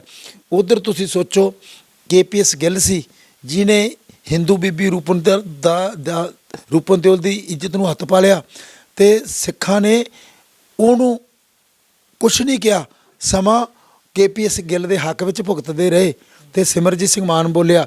ਉਧਰ ਬੇਅੰਤ ਸਿੰਘ ਦਾ ਪੋਤਰਾ ਸੀਗਾ, ਉਹ ਫਰਾਂਸ ਤੋਂ ਬੀਬੀ ਕੇਤੀਆ ਜਿਹੜੀ ਈਸਾਈ ਸੀ, ਉਹਦੀ ਇੱਜ਼ਤ ਨੂੰ ਹੱਥ ਪਾ ਲਿਆ। ਸਿਮਰਜੀਤ ਸਿੰਘ ਮਾਨ ਨੇ ਉਹਨੂੰ 9 ਮਹੀਨੇ ਦੀ ਜੇਲ੍ਹ ਕਰਾਈ, ਪਰ ਲੋਕਾਂ ਨੇ ਬੀਬੀ ਦੀ ਇੱਜ਼ਤ ਲੁੱਟਣ ਨੂੰ ਜਿਤਾਤਾ। ਦੂਜੇ ਪਾਸੇ ਸਾਰੂ ਰਾਣਾ ਬੀਬੀ ਸੀ, ਉਹਦੀ ਇੱਜ਼ਤ ਨੂੰ ਹੱਥ ਵਾਈਸ ਚਾਂਸਲਰ ਨੇ ਪਾ ਲਿਆ। ਕਿਉਂ? ਉਹ ਜਿਹੜਾ ਵਾਈਸ ਚਾਂਸਲਰ ਸੀ ਜਸਵੀਰ ਸਿੰਘ ਆਹਲੂਵਾਲੀਆ, ਉਹਨੂੰ ਪ੍ਰਕਾਸ਼ ਸਿੰਘ ਬਾਦਲ ਨੇ ਗੁਰੂ ਗ੍ਰੰਥ ਸਾਹਿਬ ਯੂਨੀਵਰਸਿਟੀ ਦਾ ਵਾਈਸ ਚਾਂਸਲਰ ਲਾਤਾ। ਫਿਰ ਅਸੀਂ ਸੰਘਰਸ਼ ਕਰਕੇ ਸਾਰਾ ਕੁਝ ਕੀਤਾ। ਕਹਿਣ ਤੋਂ ਭਾਵ ਮੈਂ ਕਹਿਣਾ ਵੀ ਇਹ ਸਾਰੇ ਬੇਕਿਰਦਾਰ ਵਾਲੇ ਬੰਦੇ ਆ, ਇਹਨਾਂ ਦਾ ਅਸੂਲ ਕੋਈ ਨਹੀਂ ਹੈ। ਇਸ ਕਰਕੇ ਅਸੀਂ ਪੰਜਾਬ ਦੇ ਲੋਕ, ਇਸ ਇਲਾਕੇ ਦੇ ਲੋਕ ਪਰਿਵਰਤਨ ਚਾਹੁੰਦੇ ਆ। ਇੱਥੇ ਝੰਡੀਆਂ ਕਿਸੇ ਦੀਆਂ, ਡੰਡੇ ਕਿਸੇ ਦੇ ਹੈ। ਵੋਟ ਐਤਕੀ ਅਸਲ ਸੱਚ ਤੇ ਅਣਖ ਤੇ ਪੈਣੀ ਹੈ। ਪਰ ਮੈਨੂੰ ਪਤਾ ਨਹੀਂ ਕਿੰਨੇ ਕੁ ਲੋਕਾਂ ਦੇ ਫੋਨ ਆਉਂਦੇ ਆ ਕਿ ਤੁਸੀਂ ਸਾਡੇ ਘਰੇ ਆਓ, ਅਸੀਂ ਤੁਹਾਨੂੰ ਵੋਟ ਪਾਉਣੀ ਹੈ। ਮੈਨੂੰ ਇੱਥੋਂ ਦੇ ਨਹੀਂ ਆਉਂਦੇ, ਮੈਨੂੰ ਸਾਰੇ ਪੰਜਾਬ ਦੇ ਹਲਕਿਆਂ ਦੇ ਆਉਂਦੇ ਵੀ ਤੁਹਾਡਾ ਕਿਹੜਾ ਕੈਂਡੀਡੇਟ ਹੈ, ਕੀ ਹੈ। ਪਰ ਇਸ ਵਾਰੀ ਜਿਹੜਾ ਜਾਣਬੁੱਝ ਕੇ, ਕਿਉਂਕਿ ਗੁਰੂ ਗ੍ਰੰਥ ਸਾਹਿਬ ਦੀ ਬੇਅਦਬੀ ਹੋਈ ਹੈ, ਇਹ ਮੁੱਦਾ ਹੈ। ਦੂਜਾ ਮੁੱਦਾ ਹੈਗਾ ਕਿਸਾਨੀ ਦਾ, ਕਿਉਂਕਿ ਕਿਸਾਨੀ ਦੇ 3 ਕਾਲੇ ਕਾਨੂੰਨ ਲਾਗੂ ਕਰਕੇ ਪ੍ਰਕਾਸ਼ ਸਿੰਘ ਬਾਦਲ ਨੇ ਕੀ ਕੀਤਾ, ਉਹ 3 ਕਾਲੇ ਕਾਨੂੰਨਾਂ ਦੇ ਹੱਕ ਦੇ ਵਿੱਚ ਆਵਾਜ਼ ਬੁਲੰਦ ਕੀਤੀ। ਸਭ ਤੋਂ ਪਹਿਲਾਂ ਆਰਡੀਨੈਂਸ ਜਾਰੀ ਹੋਇਆ, ਹਰਸਿਮਰਤ ਨੇ ਉਹਦੇ ਤੇ ਮੋਹਰ ਲਾਤੀ। ਕੈਪਟਨ ਅਮਰਿੰਦਰ ਸਿੰਘ ਵੀ ਨਹੀਂ ਬੋਲਿਆ, ਕੇਜਰੀਵਾਲ ਵੀ ਨਹੀਂ ਬੋਲਿਆ, ਕੋਈ ਜਿਹੜਾ ਪ੍ਰਧਾਨ ਮੁੱਖ ਮੰਤਰੀ ਹੈ ਗਹਿਲੋਤ ਉਹ ਵੀ ਨਹੀਂ ਬੋਲਿਆ। ਇਹ ਸਾਰੇ ਮੂਕ ਦਰਸ਼ਕ ਰਹੇ। ਜਦੋਂ ਇਹਨਾਂ ਨੇ 3 ਕਾਲੇ ਕਾਨੂੰਨਾਂ ਦੇ ਹੱਕ ਵਿੱਚ ਪਾ ਕੇ ਫੇਰ ਕੀ ਕਹਿੰਦਾ, ਸੁਖਬੀਰ ਕਹਿੰਦਾ ਕਿ ਇਹ ਬਹੁਤ ਵਧੀਆ ਕਾਨੂੰਨ ਹੈ, ਤੇ ਪ੍ਰਕਾਸ਼ ਸਿੰਘ ਬਾਦਲ ਕਹਿੰਦਾ ਇਹ ਲੋਕ ਝੂਠ ਬੋਲਦੇ ਆ, ਇਸ ਕਰਕੇ ਜਾਣ ਕੇ ਡਰਾਮਾ ਕਰਦੇ ਆ। ਕਿਉਂ? ਜਦੋਂ ਸਾਨੂੰ ਅਸੀਂ ਗੁਰੂ ਗ੍ਰੰਥ ਸਾਹਿਬ ਦੇ ਬੇਅਦਬੀ ਦੇ ਵਿੱਚ ਸਾਨੂੰ ਜੇਲ੍ਹਾਂ 'ਚ ਸਿੱਟਿਆ, ਤੇ ਇਹ ਕਹਿੰਦਾ ਵਿਹਲੜ ਲੋਕ ਹੈ। ਇਹ ਸਾਰਾ ਕੁਛ ਕੀ ਹੋਇਆ? ਦੂਜਾ ਜਿਹੜਾ ਮੁੱਦਾ ਹੈਗਾ ਇਹਨੂੰ ਵਿਸਾਰਿਆ ਜਾ ਰਿਹਾ। ਤੀਜਾ ਮੁੱਦਾ ਨਸ਼ੇ ਦਾ, ਉਹਨੂੰ ਵੀ ਵਿਸਾਰਿਆ ਜਾ ਰਿਹਾ। ਇਹ ਮੁੱਦਾਹੀਨ ਚੋਣ ਹੋ ਰਹੀ ਹੈ। ਮੁੱਦਾਹੀਨ ਚੋਣ ਹੋ ਰਹੀ। ਤਾਂ ਸ਼ੁਰੂਆਤ ਦੇ ਵਿੱਚ ਬੜੇ ਵਿਸਥਾਰ ਦੇ ਨਾਲ ਜਿਹੜਾ ਜਸਕਰਨ ਸਿੰਘ ਨੇ ਦੱਸਿਆ ਵੀ ਕਿਸ ਤਰ੍ਹਾਂ ਆਖਿਰ ਕਿਰਦਾਰ ਜਿਹੜੇ ਹੈਗੇ ਆ ਉਹ ਲੀਡਰਾਂ ਦੇ ਕਿਸ ਤਰ੍ਹਾਂ ਦੇ, ਗੱਲਾਂ ਕਿਸ ਤਰ੍ਹਾਂ ਦੀਆਂ ਕਰਨੀਆਂ ਔਰ ਕਿਰਦਾਰ ਕੀ ਹੋਣੇ। ਸਟੇਜ ਤੋਂ ਕੋਈ ਬੰਦਾ ਬੋਲ ਕੇ ਉਤਰੇ ਜੀ ਨਸ਼ਾ ਬਹੁਤ ਮਾੜੀ ਚੀਜ਼ ਹੈ ਜੀ, ਇਹ ਤਾਂ ਨਹੀਂ ਕਰਨਾ ਚਾਹੀਦਾ, ਔਰ ਜੇ ਜੇਬ ਚੋਂ ਕੱਢ ਕੇ ਖੁਦ ਹੀ ਨਸ਼ਾ ਕਰੇ ਤਾਂ ਕਿੱਦਾਂ ਦਾ ਅਸਰ ਹੋਊਗਾ। ਉਸ ਤਰ੍ਹਾਂ ਦਾ ਸਮਾਜ ਜਿਹੜਾ ਹੈਗਾ ਪੈਦਾ ਕਰੂਗਾ। ਜੇ ਕੋਈ ਡਿੱਗੇ ਕਿਰਦਾਰ ਵਾਲਾ ਆਗੂ ਹੋਊਗਾ ਲੋਕਾਂ ਦਾ, ਤਾਂ ਉਸ ਤਰ੍ਹਾਂ ਦਾ ਹੀ ਜਿਹੜਾ ਸਮਾਜ ਪੈਦਾ ਕਰੂਗਾ। ਤਾਂ ਇਹ ਹਲਕੇ ਦੇ ਜਿਹੜੇ ਮੁੱਦੇ, ਹਾਲਾਂਕਿ ਤੁਸੀਂ ਬੇਅਦਬੀ ਦੀ ਵੀ ਗੱਲ ਕੀਤੀ ਹੈਗੀ, ਨਸ਼ੇ ਦੀ ਗੱਲ ਕੀਤੀ, ਤਾਂ ਕੋਟਕਪੂਰਾ ਹਲਕੇ ਦੇ ਮੁੱਖ ਮੁੱਦੇ ਜਿਹੜੇ ਹੈ ਕੀ ਹੈਗੇ? ਕਿਉਂਕਿ ਇੱਕ ਪਾਸੇ ਇੱਥੇ ਪਹਿਲਾਂ ਆਮ ਆਦਮੀ ਪਾਰਟੀ ਤੋਂ ਕੁਲਤਾਰ ਸਿੰਘ ਸੰਧਵਾ ਰਹੇ ਆ, ਸਭ ਤੋਂ ਵੱਧ ਸਵਾਲ ਪੁੱਛਣ ਵਾਲੇ ਵਿਧਾਇਕ ਨੇ ਉਹ ਵਿਧਾਨ ਸਭਾ ਦੇ ਵਿੱਚ। ਇਹ ਵੀ ਉਹਨਾਂ ਦੀ ਸ਼ਖਸੀਅਤ ਦਾ ਪਛਾਣ ਉਹਨਾਂ ਦੀ ਇਹ, ਔਰ ਅਕਾਲੀ ਦਲ ਦਾ ਵੀ ਇਹ ਖਾਸ ਰਿਹਾ। ਔਰ ਬੇਅਦਬੀ ਸਮੇਂ ਮਨਤਾਰ ਸਿੰਘ ਬਰਾੜ ਦਾ ਵੀ ਵਿੱਚ ਨਾਮ ਆਉਂਦਾ ਵੀ ਇਹਨਾਂ ਨੇ ਫੋਨ ਬੜੇ ਘਮਾਏ ਉਹਨਾਂ ਦਿਨਾਂ ਦੇ ਵਿੱਚ। ਕਾਂਗਰਸ ਨੇ ਇੱਥੋਂ 5 ਸਾਲ ਐਕਟਿਵ ਰਹਿਣ ਵਾਲਾ ਪਰਿਵਾਰ ਸੀ ਜਿਹੜਾ ਭਾਈ ਪਰਿਵਾਰ, ਉਹ ਹੁਣ ਬਾਦਲਾਂ 'ਚ ਰਲ ਗਿਆ, ਕਾਂਗਰਸ ਵੱਲੋਂ ਰਹੇ ਸੀ ਐਕਟਿਵ, ਟਿਕਟ ਉਹਨਾਂ ਨੇ ਹੋਰ ਨੂੰ ਦੇਤੀ ਹੈ। ਸਭ ਤੋਂ ਪਹਿਲਾਂ ਇਸ ਹਲਕੇ ਦੇ, ਕੋਟਕਪੂਰਾ ਹਲਕੇ ਦੇ ਮੁੱਦੇ ਮੁੱਖ ਤੌਰ ਤੇ ਕੀ ਹੈਗੇ? ਵੇਖੋ, ਜਿਹੜੇ ਕੋਟਕਪੂਰੇ ਦਾ ਜਿਹੜਾ ਮੁੱਦਾ ਹੈ ਉਹ ਹਲਕੇ ਦਾ ਮੁੱਦਾ ਨਹੀਂ ਹੈ। ਕੋਟਕਪੂਰੇ ਦੇ ਵਿੱਚ ਜਿਹੜਾ ਮੁੱਦਾ ਹੈ ਉਹ ਕੌਮੀ ਮੁੱਦਾ ਹੈ। ਉਹ ਗੁਰੂ ਗ੍ਰੰਥ ਸਾਹਿਬ ਦੀ ਬੇਅਦਬੀ ਦਾ ਬਹੁਤ ਵੱਡਾ ਮੁੱਦਾ ਹੈ, ਤੇ ਜਿਹੜਾ ਸਾਰੇ ਪੂਰੇ ਸੰਸਾਰ ਦਾ, ਪੂਰੇ ਇੰਡੀਆ ਦਾ ਜਿਹੜਾ ਮੁੱਦਾ ਹੈ ਉਹ ਹੈਗਾ ਕਿਸਾਨੀ ਦਾ। ਤੇ ਜਿਹੜਾ ਮੁੱਦਾ ਹੈ ਨਸ਼ੇ ਦਾ, ਉਹ ਹੈਗਾ ਸਾਡੀ ਨੌਜਵਾਨੀ ਬਰਬਾਦ ਕਰਤੀ ਹੈ ਪੂਰੇ ਪੰਜਾਬ ਦਾ। ਤੇ ਗੁਰੂ ਗ੍ਰੰਥ ਸਾਹਿਬ ਦੀ ਜਿਹੜੀ ਬੇਅਦਬੀ ਹੈ ਉਹ 1 ਜੂਨ 2015 ਨੂੰ ਹੋਈ। ਧਰਨੇ ਲੱਗੇ, ਮੁਜ਼ਾਹਰੇ ਕੀਤੇ, ਤੇ ਫਿਰ ਜਸਟਿਸ ਜੋਰਾ ਸਿੰਘ ਕਮਿਸ਼ਨ ਨੇ ਸਾਨੂੰ ਕੁਝ ਨਹੀਂ ਦਿੱਤਾ, CBI ਨੇ ਸਾਨੂੰ ਕੁਛ ਨਹੀਂ ਦਿੱਤਾ। ਬਾਦਲ ਨਾਲ ਰਲ ਕੇ ਇਸ ਨੂੰ ਇਗਨੋਰ ਕਰਦੀ ਰਹੀ, ਤੇ ਫਿਰ ਇਹ ਸਾਨੂੰ ਕੁੱਟਦੇ ਰਹੇ, ਸਾਨੂੰ ਜੇਲ੍ਹਾਂ 'ਚ ਧੱਕਦੇ ਰਹੇ। ਮੇਰੇ ਤੇ ਦੇਸ਼ ਧਰੋਹੀ ਦਾ ਪਰਚਾ ਪਾ ਕੇ ਗੁਰੂ ਗ੍ਰੰਥ ਸਾਹਿਬ ਦੇ ਮਾਮਲੇ 'ਚ ਸਾਨੂੰ 9 ਮਹੀਨੇ 1 ਦਿਨ ਰੱਖਿਆ, ਸਾਨੂੰ 21 ਦਿਨ 1 ਰੱਖਿਆ। ਉਸ ਤੋਂ ਬਾਅਦ ਅਸੀਂ ਤਾਂ ਗੁਰੂ ਦੀ ਗੱਲ ਕਰਦੇ ਸੀ। ਪਰ ਇਹ ਜਿਹੜੇ ਸਾਡੇ 2 ਨੌਜਵਾਨ ਹੈ, ਕ੍ਰਿਸ਼ਨ ਭਗਵਾਨ ਸਿੰਘ, ਉਹ ਗੋਲੀਆਂ ਕਿਹਨੇ ਮਾਰੀਆਂ? ਗੋਲੀਆਂ ਨਾ ਤਾਂ ਅਮਰੀਕਾ ਦੀ ਪੁਲਿਸ ਨੇ ਮਾਰੀਆਂ, ਨਾ ਜਰਮਨ ਤੇ ਨਾ ਫਰਾਂਸ ਦੀ ਨੇ। ਇਹ ਗੋਲੀਆਂ ਮਾਰੀਆਂ ਸਮੇਤ ਸਿੰਘ ਸੈਣੀ ਨੇ। ਤੇ ਫਿਰ ਇਹ ਗੋਲੀਆਂ ਮਰਵਾਈਆਂ ਹੋਮ ਮਿਨਿਸਟਰ ਪ੍ਰਕਾਸ਼ ਸਿੰਘ ਬਾਦਲ ਦੇ ਪੁੱਤਰ ਨੇ, ਤੇ ਚੀਫ ਮਿਨਿਸਟਰ ਹੈਗਾ ਜੀ ਪ੍ਰਕਾਸ਼ ਸਿੰਘ ਬਾਦਲ, ਤੇ ਜਿਹੜਾ ਹੈਗਾ ਸੀ DGP ਸਮੇਤ ਸਿੰਘ ਸੈਣੀ। ਇਹ ਤਿੰਨੇ ਜ਼ਿੰਮੇਵਾਰ ਹੈ। ਤੇ ਜਦੋਂ ਤਿੰਨੇ ਜ਼ਿੰਮੇਵਾਰ ਹੈ ਤੇ ਇਹਨਾਂ ਨੂੰ ਕਿਉਂ ਨਹੀਂ ਫੜਿਆ ਗਿਆ? ਕੈਪਟਨ ਸਰਕਾਰ ਨੇ ਗੁਟਕਾ ਦੀ ਸਹੁੰ ਖਾਧੀ, ਤੇ ਪਰ ਉਹ ਸਹੁੰ ਕਰਕੇ ਉਹਦੀ ਸਰਕਾਰ ਇਸ ਮੁੱਦੇ ਤੇ ਚਲੀ ਗਈ। ਤੇ ਚੰਨੀ ਸਾਹਿਬ ਕਹਿੰਦਾ ਮੈਂ ਫੜੂੰਗਾ, ਚੰਨੀ ਸਾਹਿਬ ਨੇ ਰੰਧਾਵਾ ਸਾਹਿਬ ਕਹਿੰਦਾ ਮੈਂ ਫੜੂੰਗਾ। ਤੇ ਫਿਰ ਇੱਥੇ ਕਿੱਕੀ ਢਿੱਲੋਂ ਇੱਕ MLA ਆ ਗਿਆ, ਇੱਥੇ ਜੀਰ ਆ ਗਿਆ, ਹਰਮੰਦਰ ਮੈਲ ਆ ਗਏ। ਗੁਰੂ ਗ੍ਰੰਥ ਸਾਹਿਬ ਦੀ ਸਹੁੰ ਖਾ ਕੇ 195 ਦਿਨ 9 ਦਸੰਬਰ ਨੂੰ ਇਹ ਵਾਅਦਾ ਕਰਕੇ ਗਏ ਕਿ ਅਸੀਂ ਫੜਾਂਗੇ। ਉਸ ਤੋਂ ਬਾਅਦ ਚੰਨੀ ਸਾਹਿਬ ਆਏ, ਚੰਨੀ ਸਾਹਿਬ ਕੋਟਕਪੂਰੇ ਆਏ, ਕੋਟਕਪੂਰੇ ਕਹਿ ਕੇ ਗਏ ਇਹ ਬੇਅਦਬੀ ਜਿਹੜੀ ਕਰਾਈ ਆ ਪ੍ਰਕਾਸ਼ ਸਿੰਘ ਬਾਦਲ ਨੇ। ਜਦੋਂ ਇੱਕ ਚੀਫ ਮਿਨਿਸਟਰ ਜ਼ਿੰਮੇਵਾਰ ਕਹਿ ਦਿੰਦਾ ਕਿ ਇਹਨਾਂ ਬੇਅਦਬੀ ਕਰਾਈ ਹੈ, ਫਿਰ ਕਮਿਸ਼ਨ ਦੀ ਤਾਂ ਕੋਈ ਲੋੜ ਨਹੀਂ ਰਹੇਗੀ। ਜਦੋਂ ਚੀਫ ਮਿਨਿਸਟਰ ਨੇ ਕਹਿਤਾ, ਤੇ ਫਿਰ ਚੀਫ ਮਿਨਿਸਟਰ ਨੇ ਪ੍ਰਕਾਸ਼ ਸਿੰਘ ਬਾਦਲ ਨੂੰ ਕਿਉਂ ਨਹੀਂ ਫੜਿਆ? ਸਮੇਤ ਸਿੰਘ ਸੈਣੀ ਨੂੰ ਕਿਉਂ ਨਹੀਂ ਫੜਿਆ? ਤੇ ਫਿਰ ਸੁਖਬੀਰ ਸਿੰਘ ਨੂੰ ਕਿਉਂ ਨਹੀਂ ਫੜਿਆ? ਇਸ ਕਰਕੇ ਰਲ ਕੇ ਗੇਮ ਖੇਡ ਰਹੇ ਨੇ, ਇਹ ਰਲ ਕੇ ਗੇਮ ਖੇਡ ਰਹੇ ਨੇ। ਇਸ ਕਰਕੇ ਕੇਜਰੀਵਾਲ ਦੀ ਜਿਹੜੀ ਪਾਰਟੀ ਹੈ ਉਹਨੇ ਕੁਰਾਨ ਸ਼ਰੀਫ ਦੀ ਬੇਅਦਬੀ ਕਿੱਥੇ ਮਲੇਰਕੋਟਲੇ 'ਚ ਕਰਾਈ ਹੈ? ਕਿਉਂ ਨਹੀਂ ਕਰਾਈ? ਜੇ ਨਹੀਂ ਕਰਾਈ ਤਾਂ ਮੇਰੇ ਨਾਲ ਬੈਠ ਕੇ ਗੱਲ ਕਰਨ। ਉੱਥੋਂ ਦਾ ਐਸਐਸਪੀ ਸਿੱਧੂ ਹੈ, ਸਿੱਧੂ ਤੋਂ ਪੁੱਛੋ, ਸਿੱਧੂ ਨੇ ਫੜਿਆ। ਕਿਉਂਕਿ ਉਹ ਜਦੋਂ ਕੁਰਾਨ ਸ਼ਰੀਫ ਚੱਪਿਆ ਕੀਤਾ, ਉਹਨੇ ਚੱਕਿਆ, ਇੱਕ ਥਾਰ ਜੀਪ ਸੀਗੀ, ਥਾਰ ਜੀਪ ਦੇ ਵਿੱਚ ਉਹਨਾਂ ਨੇ ਜਿਹੜਾ ਕੁਰਾਨ ਸ਼ਰੀਫ ਚੱਕ ਖਰੀਦ ਕੇ ਉਹਦੀ ਬੇਅਦਬੀ ਕਰਤੀ। ਉਹ ਜੀਪ ਹੈ ਜਿਹੜੀ ਉਹਦੇ ਵਿੱਚ ਆ ਗਈ ਕੈਮਰੇ ਦੇ ਵਿੱਚ ਉਹ ਫੜ ਲਿਆ ਹੈ, ਉਹ ਫੜ ਕੇ ਤੇ ਉਹਨੂੰ ਗ੍ਰਿਫਤਾਰ ਕਰ ਲਿਆ। ਇਸ ਕਰਕੇ ਇਹ ਜਿਹੜੇ ਸਾਰੇ ਹੈ ਇੱਕੋ ਥੈਲੀ ਦੇ ਚੱਟੇ ਵੱਟੇ ਆ। ਜਿਹੜੇ ਇਹ ਮੁੱਦੇ ਆ, ਇੱਥੇ ਨਸ਼ੇ ਦਾ ਬਹੁਤ ਵੱਡਾ ਮੁੱਦਾ ਹੈ, ਇੱਥੇ ਦੁਕਾਨਦਾਰਾਂ ਦਾ ਮੁੱਦਾ ਹੈ, ਦੁਕਾਨਦਾਰ ਇੱਥੇ ਤੜਫ ਰਹੇ ਹੈ ਤੇ ਇੱਥੋਂ ਦਾ ਇੰਡਸਟਰੀ ਖਤਮ ਹੋਈ ਪਈ ਹੈ, ਇੱਥੋਂ ਦਾ ਸੜਕ ਸਿਸਟਮ, ਸੀਵਰੇਜ ਸਿਸਟਮ ਬਿਲਕੁਲ ਤਬਾਹ ਹੋਇਆ ਪਿਆ। ਨਾ ਬਾਦਲ ਨੇ 10 ਸਾਲ ਦੇ ਵਿੱਚ ਕੀਤਾ ਤੇ ਨਾ ਹੁਣ ਕਾਂਗਰਸ ਨੇ ਕੀਤਾ। ਜਦੋਂ ਰਹਿ ਗਏ ਸਿਰਫ 6 ਮਹੀਨੇ, ਉਦੋਂ ਸੜਕਾਂ ਪੁੱਟ ਕੇ ਲੋਕਾਂ ਦੇ ਅੱਖਾਂ 'ਚ ਘੱਟਾ ਕਰਕੇ ਤੁਸੀਂ ਜਾਓ, ਸਿੱਖਾਂ ਵਾਲਾ ਰੋਡ ਦਾ ਬੁਰਾ ਹਾਲ ਪਿਆ। ਉੱਧਰੋਂ ਜਾਓ ਤੁਸੀਂ, ਦੁਆਰੇ ਵਾਲੇ ਰੋਡ ਬੰਦ ਪਈ ਹੈ। ਉੱਧਰੋਂ ਜੇ ਤੁਸੀਂ ਜਾਓ, ਜੇ ਆਪਾਂ ਜਾਣਾ ਹੈ ਆਪਣੇ ਨੂੰ ਦੇਵੀ ਵਾਲੇ ਨੂੰ, ਉਹ ਸੜਕ ਦਾ ਬੁਰਾ ਹਾਲ ਹੈ। ਜਦੋਂ ਸ਼ਹਿਰ ਦੇ ਵਿੱਚ ਜਾਓ, ਗੋਡੇ ਗੋਡੇ ਪਾਣੀ ਖੜ ਜਾਂਦਾ ਹੈ। ਜੇ 75 ਸਾਲ ਦੇ ਵਿੱਚ 41 ਸਾਲ ਕਾਂਗਰਸ ਨੇ ਰਾਜ ਕੀਤਾ, ਬਾਦਲ ਇਹਨਾਂ ਨੇ ਕੀਤਾ। ਤੇ ਕੁਲਤਾਰ ਸਿੰਘ ਸੰਧਵਾ ਜਿਹਦੇ ਤੇ ਪਰਚਾ ਪਿੰਡ ਦੇ ਵਿੱਚ ਦਰਜ ਹੈ ਕਿ ਉਹਨੇ ਪੰਚਾਇਤ ਦੀਆਂ ਜਿਹੜੀਆਂ ਪੈਨਸ਼ਨਾਂ ਦੇ ਵਿੱਚੋਂ ਪੈਸਾ ਖਾ ਗਿਆ, ਰੇਤੇ ਦੇ ਵਿੱਚ ਉਹਦਾ ਪਰਚਾ ਦਰਜ ਹੈ। ਤੁਸੀਂ ਕਹਿੰਦੇ ਹੋ ਬੜਾ ਸੋਹਣਾ ਬੋਲਿਆ, ਮੈਂ ਕਹਿਣਾ ਹੈ ਵੀ ਕੁਲਤਾਰ ਸਿੰਘ ਬੋਲਿਆ ਜਦੋਂ ਮੁੱਦਾ ਗੁਰੂ ਗ੍ਰੰਥ ਸਾਹਿਬ ਦਾ ਆਇਆ ਸੀ, ਉਦੋਂ ਸਾਰੇ ਬੋਲੇ ਆ, ਉਹ ਆਪ ਨਹੀਂ ਬੋਲੇ। ਜੇ ਅਸੀਂ ਮੋਰਚਾ ਲਾਇਆ ਸੀ ਤੇ ਅਸੀਂ ਕਿਹਾ ਸੀ ਸੈਸ਼ਨ ਬੁਲਾਓ, ਤੇ ਉਹਦੇ ਵਿੱਚ ਬੋਲਣ ਲਈ ਉਹਨਾਂ ਨੂੰ ਮਜਬੂਰੀ ਸੀ, ਉਹਨਾਂ ਨੂੰ ਬੋਲਣਾ ਪਿਆ, ਕਿਉਂਕਿ ਅਸੀਂ ਲਗਾਤਾਰ 9 ਮਹੀਨੇ ਜਿਹੜਾ ਮੋਰਚਾ ਗੱਡ ਕੇ ਰੱਖਿਆ, ਫਿਰ ਬੋਲਣ ਲਈ ਮਨਜ਼ੂਰ ਹੈ। ਉਦੋਂ ਪਹਿਲਾਂ ਮੈਨੂੰ ਇੱਕ ਵੀ ਸਪੀਚ 1 ਜੂਨ 2015 ਨੂੰ ਬੇਅਦਬੀ ਹੋਈ ਹੈ, ਉਸ ਤੋਂ ਬਾਅਦ ਕੁਲਤਾਰ ਬਣਿਆ, ਇੱਕ ਵੀ ਸਪੀਚ ਉਸ ਤੋਂ ਪਹਿਲਾਂ ਦੀ ਕਿਸਾਨੀ ਲਈ, ਜਵਾਨੀ ਲਈ, ਨਸ਼ੇ ਲਈ ਕੋਈ ਇੱਕ ਵੀ ਬੋਲਿਆ ਹੋਵੇ ਤੇ ਫਿਰ ਮੈਨੂੰ ਦੱਸੋ ਕੁਲਤਾਰ ਜੀ, ਮੈਨੂੰ ਦੱਸੋ ਵਿਧਾਨ ਸਭਾ ਪੰਜਾਬ ਦੇ ਪਾਣੀਆਂ ਤੇ ਬੋਲਿਆ, ਗਰੀਬਾਂ ਦੇ ਘਰਾਂ ਤੇ ਬੋਲਿਆ, ਦਰਬਾਰ ਸਾਹਿਬ ਦੇ ਹਮਲੇ ਤੇ ਬੋਲਿਆ, ਸਾਡੇ ਗਲਾਂ 'ਚ ਟਾਇਰ ਪਾਏ ਉਹਦੇ ਤੇ ਬੋਲਿਆ। ਕੇਜਰੀਵਾਲ ਸਾਹਿਬ ਨੇ ਨਵੰਬਰ ਸਾਡੀ ਕਾਂਗਰਸ ਨੇ ਨਸਲਕੁਸ਼ੀ ਕੀਤੀ ਹੈ, ਫਿਰ ਉਹਨੇ ਦਿੱਲੀ ਦੀ ਵਿਧਾਨ ਸਭਾ 'ਚ ਮਤਾ ਨਹੀਂ ਪਾਇਆ ਕਿ ਇਹ ਸਿੱਖਾਂ ਨਾਲ ਮਾੜਾ ਹੋਇਆ, ਉਹਦੇ ਤੇ ਬੋਲਿਆ। ਉੱਥੇ ਇੱਕ ਸਿੱਖ ਜਿਹੜਾ ਸੀ, ਕਿਸੇ ਨੂੰ ਮੰਤਰੀ ਨਹੀਂ ਬਣਾਇਆ ਸਿੱਖ ਨੂੰ, ਉਹਦੇ ਤੇ ਬੋਲਿਆ। ਫਿਰ ਸਾਡੇ ਗਲਾਂ 'ਚ ਟਾਇਰ ਪਾਏ ਹੈ, ਫਿਰ ਉਹਦਾ ਕਮਿਸ਼ਨ ਹਜੇ ਤੱਕ ਬਣਾਇਆ, ਕਮਿਸ਼ਨ ਕੋਈ ਬੋਲਿਆ। ਉੱਥੇ ਦੇ ਸ਼ਹੀਦਾਂ ਦੇ ਪਰਿਵਾਰਾਂ ਨੂੰ ਕੋਈ ਜਿਹੜਾ ਉੱਥੇ ਚੱਲੋ ਦਿੱਲੀ ਦੇ ਵਿੱਚ, ਉੱਥੇ ਮੁਰਦਾ ਘਾਟ ਬਣਿਆ ਪਿਆ। ਅਸੀਂ ਜਦੋਂ ਜਾ ਕੇ ਵੇਖਦੇ ਆ ਨਾ ਜਨਕਪੁਰੀ ਦੇ ਵਿੱਚ, ਤੇ ਮੇਰੀਆਂ ਅੱਖਾਂ 'ਚੋਂ ਖੂਨ ਨਿਕਲ ਆਉਂਦਾ। ਕੀ ਬੋਲਿਆ? ਤੇ ਫਿਰ ਸਰਬਜੀਤ ਸਿੰਘ ਦੀ ਪੱਗ ਦਿੱਲੀ 'ਚ ਲਾਈ, ਕਿਸੇ ਨੂੰ ਇਨਸਾਫ ਨਹੀਂ ਮਿਲਿਆ, ਉਹਦੇ ਤੇ ਕੋਈ ਬੋਲਿਆ? ਹੁਣ ਤੁਸੀਂ ਜਾ ਕੇ ਦੱਸੋ ਬਈ ਆਪਣਾ ਬੀਬੀ ਦੀ ਇੱਜ਼ਤ ਲੁੱਟਦੀ ਹੈ ਕਿਤੇ ਦਿੱਲੀ ਦੇ ਵਿੱਚ, ਉਹਦੇ ਚਪੇੜਾ ਲਾਲੀਆਂ, ਬਾਲ ਕੱਟਦੇ, ਕੀ ਕੁਛ ਨਹੀਂ ਹੋਇਆ। ਤੇ ਫਿਰ ਉਹਦੇ ਤੇ ਕੁਲਤਾਰ ਸਿੰਘ ਕਿਤੇ ਬੋਲਿਆ ਕਿ ਉਹਦੇ ਵੱਲ ਕਿਹਾ ਮਾੜਾ ਹੋਇਆ। ਤੇ ਫਿਰ ਸੰਤ ਜਰਨੈਲ ਸਿੰਘ ਭਿੰਡਰਾਂ ਵਾਲਿਆਂ ਨੂੰ ਭਸਮਾ ਸੁਰ ਦੈਂਤ ਕਿਹਾ ਕੁਮਾਰ ਵਿਸ਼ਵਾਸ ਨੇ। ABP ਚੈਨਲ ਤੇ ਇੱਕ ਇੰਟਰਵਿਊ ਹੋਈ, ਨਾ ਪੰਜਾਬ ਦੇ ਪਾਣੀ ਪੁੱਛੇ ਗਏ, ਨਾ ਬੋਲੀ ਪੁੱਛੀ ਗਈ, ਨਾ ਰੋਡ ਪਾਲਿਸੀ ਪੁੱਛੀ ਗਈ। ਉਹਨੇ ਪੁੱਛਿਆ ਕਿ ਤਿਆਰ ਕੀਤੀ ਕਿ ਸੰਤ ਜਰਨੈਲ ਸਿੰਘ ਭਿੰਡਰਾਂ ਵਾਲੇ ਤੇਰਾ ਕੀ ਵਿਚਾਰ ਹੈ ABP ਚੈਨਲ ਤੇ?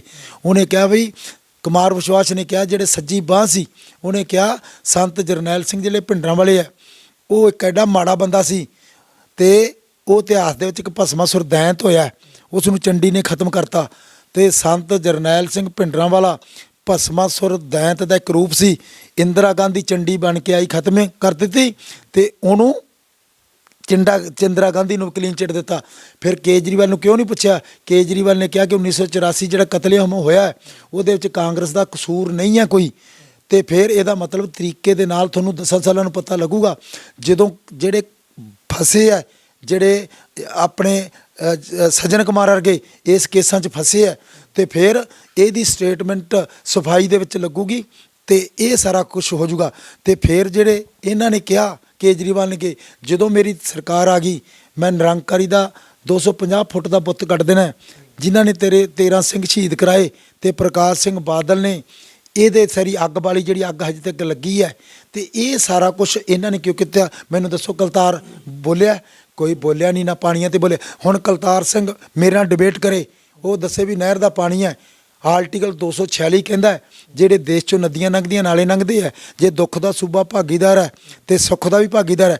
ਮੈਨੂੰ ਦੱਸੇ ਮੋਗੇ ਲਾਉਣਗੇ? ਇੱਥੇ ਨਹਿਰਾਂ ਕੱਢਣਗੇ? ਅਸੀਂ ਤਾਂ ਨਹਿਰਾਂ ਕੱਢਾਂਗੇ। ਹੈੱਡਵਰਕ ਦਿੱਲੀ ਦੇ ਹਵਾਲੇ ਹੈ, ਉਹ ਸਾਡੇ ਹਵਾਲੇ ਦੇਣਗੇ। ਪੰਜਾਬੀ ਬੋਲਦੇ ਇਲਾਕੇ ਸਾਡੇ ਕੋਲੋਂ ਖੋਹ ਲਏ ਹੈ, ਉਹ ਸਾਨੂੰ ਦੇਣਗੇ। ਚੰਡੀਗੜ੍ਹ ਦੀ ਰਾਜਧਾਨੀ ਸਾਡੇ ਕੋਲੋਂ ਖੋਹ ਲਈ ਹੈ, ਉਹ ਸਾਨੂੰ ਦੇਣਗੇ। ਤੇ ਇਹ ਫਿਰ ਮੁੱਦੇ ਕੋਈ ਬੋਲਿਆ ਨਹੀਂਗਾ, ਬਿਲਕੁਲ ਇਹਨਾਂ 'ਚ ਨਾ ਕੋਈ ਬੋਲਿਆ। ਇਹ ਰਲ ਕੇ ਗੇਮ ਖੇਡ ਰਹੇ ਆ। ਤੇ ਹੁਣ ਤੁਸੀਂ ਦੇਖ ਲਓ, ਹੁਣ ਹੀ ਦੇਖ ਲਓ।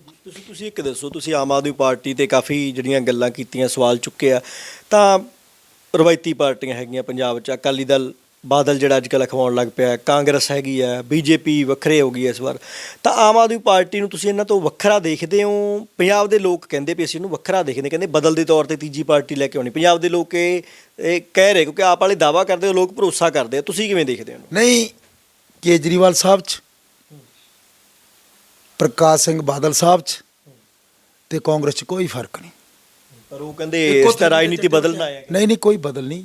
ਤੁਸੀਂ ਦੱਸੋ, 4 MP ਦਿੱਤੇ ਸੀ, ਕੀ ਬਦਲ ਆਇਆ? ਤੁਸੀਂ ਦੱਸੋ। 21 MLA ਦਿੱਤੇ ਸੀ, ਵਿਰੋਧੀ ਧਿਰ ਦੇ ਨੇਤਾ ਸੀ, ਕੀ ਬਦਲ ਆਇਆ? ਕੀ ਗੱਲ ਕੀਤੀ? ਕੀ ਪੰਜਾਬ ਦੀ ਗੱਲ ਕੀਤੀ? ਤੁਸੀਂ ਦੱਸੋ। ਇਹ ਰਲੇ ਹੋਏ ਆ। ਕੇਜਰੀਵਾਲ ਸਾਹਿਬ ਜਦੋਂ MLA ਦੀ ਚੋਣ ਲੜਦੇ ਆ ਤੇ ਸਾਰੀਆਂ ਸੀਟਾਂ ਜਿੱਤ ਜਾਂਦੇ ਆ, ਤੇ ਜਦੋਂ ਉਹ ਨਗਰ ਕੌਂਸਲ ਦੀ ਚੋਣ ਲੜਦੇ ਆ ਉਹ ਹਾਰ ਜਾਂਦੇ ਆ। ਜਦੋਂ MP ਦੀਆਂ ਚੋਣਾਂ 'ਚ ਖੜੇ ਹੁੰਦੇ ਆ 8 ਸੀਟਾਂ, ਉਹ ਹਾਰ ਜਾਂਦੇ ਆ। ਮੰਨ ਲਓ ਇੱਕ ਚੀਫ ਮਿਨਿਸਟਰ ਹੋਵੇ, ਉਹ ਨਗਰ ਕੌਂਸਲ ਤਾਂ ਜਿੱਤ ਸਕਦਾ ਨਾ। ਇੱਕ ਮੰਨ ਲਓ ਚੀਫ ਮਿਨਿਸਟਰ ਹੋਵੇ, ਉਹ 8 'ਚੋਂ 4-3 ਤਾਂ ਜਿੱਤ ਹੀ ਸਕਦਾ ਹੈ। ਇਹ ਰਲ ਕੇ ਗੇਮ ਖੇਡ ਰਿਹਾ। ਹੁਣ ਕੇਜਰੀਵਾਲ ਸਾਹਿਬ ਕਹਿੰਦੇ ਮੈਂ ਭਲਾ ਕਰਨਾ ਪੰਜਾਬ ਦਾ, ਤੇ ਫਿਰ ਉਹਨੂੰ ਪਿੱਛੇ ਹਰਿਆਣੇ 'ਚ ਚੋਣ ਕਿਉਂ ਨਹੀਂ ਲੜੀ? ਉਹ ਤਾਂ ਨਹੀਂ ਲੜੀ ਕਿ ਖੱਟਰ ਹਰ ਜੂਗਾ। ਹੁਣ ਜੇ ਸੁਧਾਰ ਕਰਨਾ, ਯੂਪੀ ਚੋਣ ਕਿਉਂ ਨਹੀਂ ਲੜੀ? ਉਹ ਤਾਂ ਨਹੀਂ ਲੜੀ ਕਿ ਉੱਥੇ ਯੋਗੀ ਹਰ ਜੂਗਾ। ਤੇ ਫਿਰ ਛੱਤੀਸਗੜ੍ਹ 'ਚ ਕਿਉਂ ਨਹੀਂ ਲੜੀ? ਕਿ ਉੱਥੇ ਉਹਨਾਂ ਦੇ ਯਾਰ ਹਰ ਜਾਣਗੇ। ਇੱਥੇ ਪੰਜਾਬ ਦੇ ਵਿੱਚ ਇਹ ਭੰਬਲ ਭੂਸਾ ਪਾ ਕੇ ਲਿਆਉਣਾ ਚਾਹੁੰਦਾ। ਮੈਨੂੰ ਦੱਸੋ, ਚਲੋ ਹੁਣ ਦਲ ਬਦਲੂ ਚੱਲ ਰਿਹਾ, ਰਲੇ ਨਹੀਂ ਤਾਂ ਕਿਵੇਂ ਹੈ? ਹੁਣ ਮੈਂ ਮਾੜਾ ਹੈ, ਤੁਸੀਂ ਵੀ ਮਾੜੇ, ਉਹ ਸਿਮਰਜੋਤ ਵੀ ਮਾੜੇ, ਉਹ ਰੋਬਨਦੀਪ ਚੰਗਾ ਹੈ, ਤੇ ਪਾਰਟੀਆਂ ਆਪਣੀਆਂ ਮਾੜੀਆਂ ਹੋ ਗਈਆਂ। ਮੈਂ ਪਾਰਟੀ ਛੱਡਾਂ ਤੇ ਉਹਦੇ ਜਾਵਾਂ ਚੰਗੇ 'ਚ, ਤੁਸੀਂ ਪਾਰਟੀ ਛੱਡੋ ਉਹਦੇ ਜਾਵਾਂ ਚੰਗੀ 'ਚ। ਸਿਮਰਜੋਤ ਪਾਰਟੀ ਛੱਡੇ ਉਹਦੇ ਜਾਵੇ। ਫਿਰ ਇਹ ਜੇ ਮਾੜੇ ਨਹੀਂ, ਹੁਣ ਇਹਨਾਂ ਲੀਡਰਾਂ ਦੇ ਕਿਹੜੀ ਸਾਬਣ ਨਾਲ ਸ਼ੈਂਪੂ ਨਾਲ ਨਵਾ ਲਿਆ ਹੈ ਕਿ ਇੱਥੋਂ ਪਾਰਟੀ ਛੱਡਣ ਤੇ ਇੱਧਰ ਚਲੇ ਜਾਣ ਤੇ ਦੁੱਧ ਧੋਤੇ ਹੋ ਜਾਂਦੇ ਆ।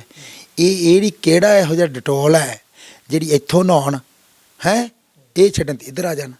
ਇਹ ਕਿਹੜਾ ਇਹੋ ਜਿਹਾ ਬਾਹਰਲਾ ਕੋਈ ਸਾਬਣ ਸੁਬਣ ਆ ਗਿਆ ਹੈ ਅਮਰੀਕਾ ਕੈਨੇਡਾ ਦਾ, ਇਹ ਨਹਾਉਣ ਤੇ ਸਾਫ਼ ਹੋ ਜਾਣ?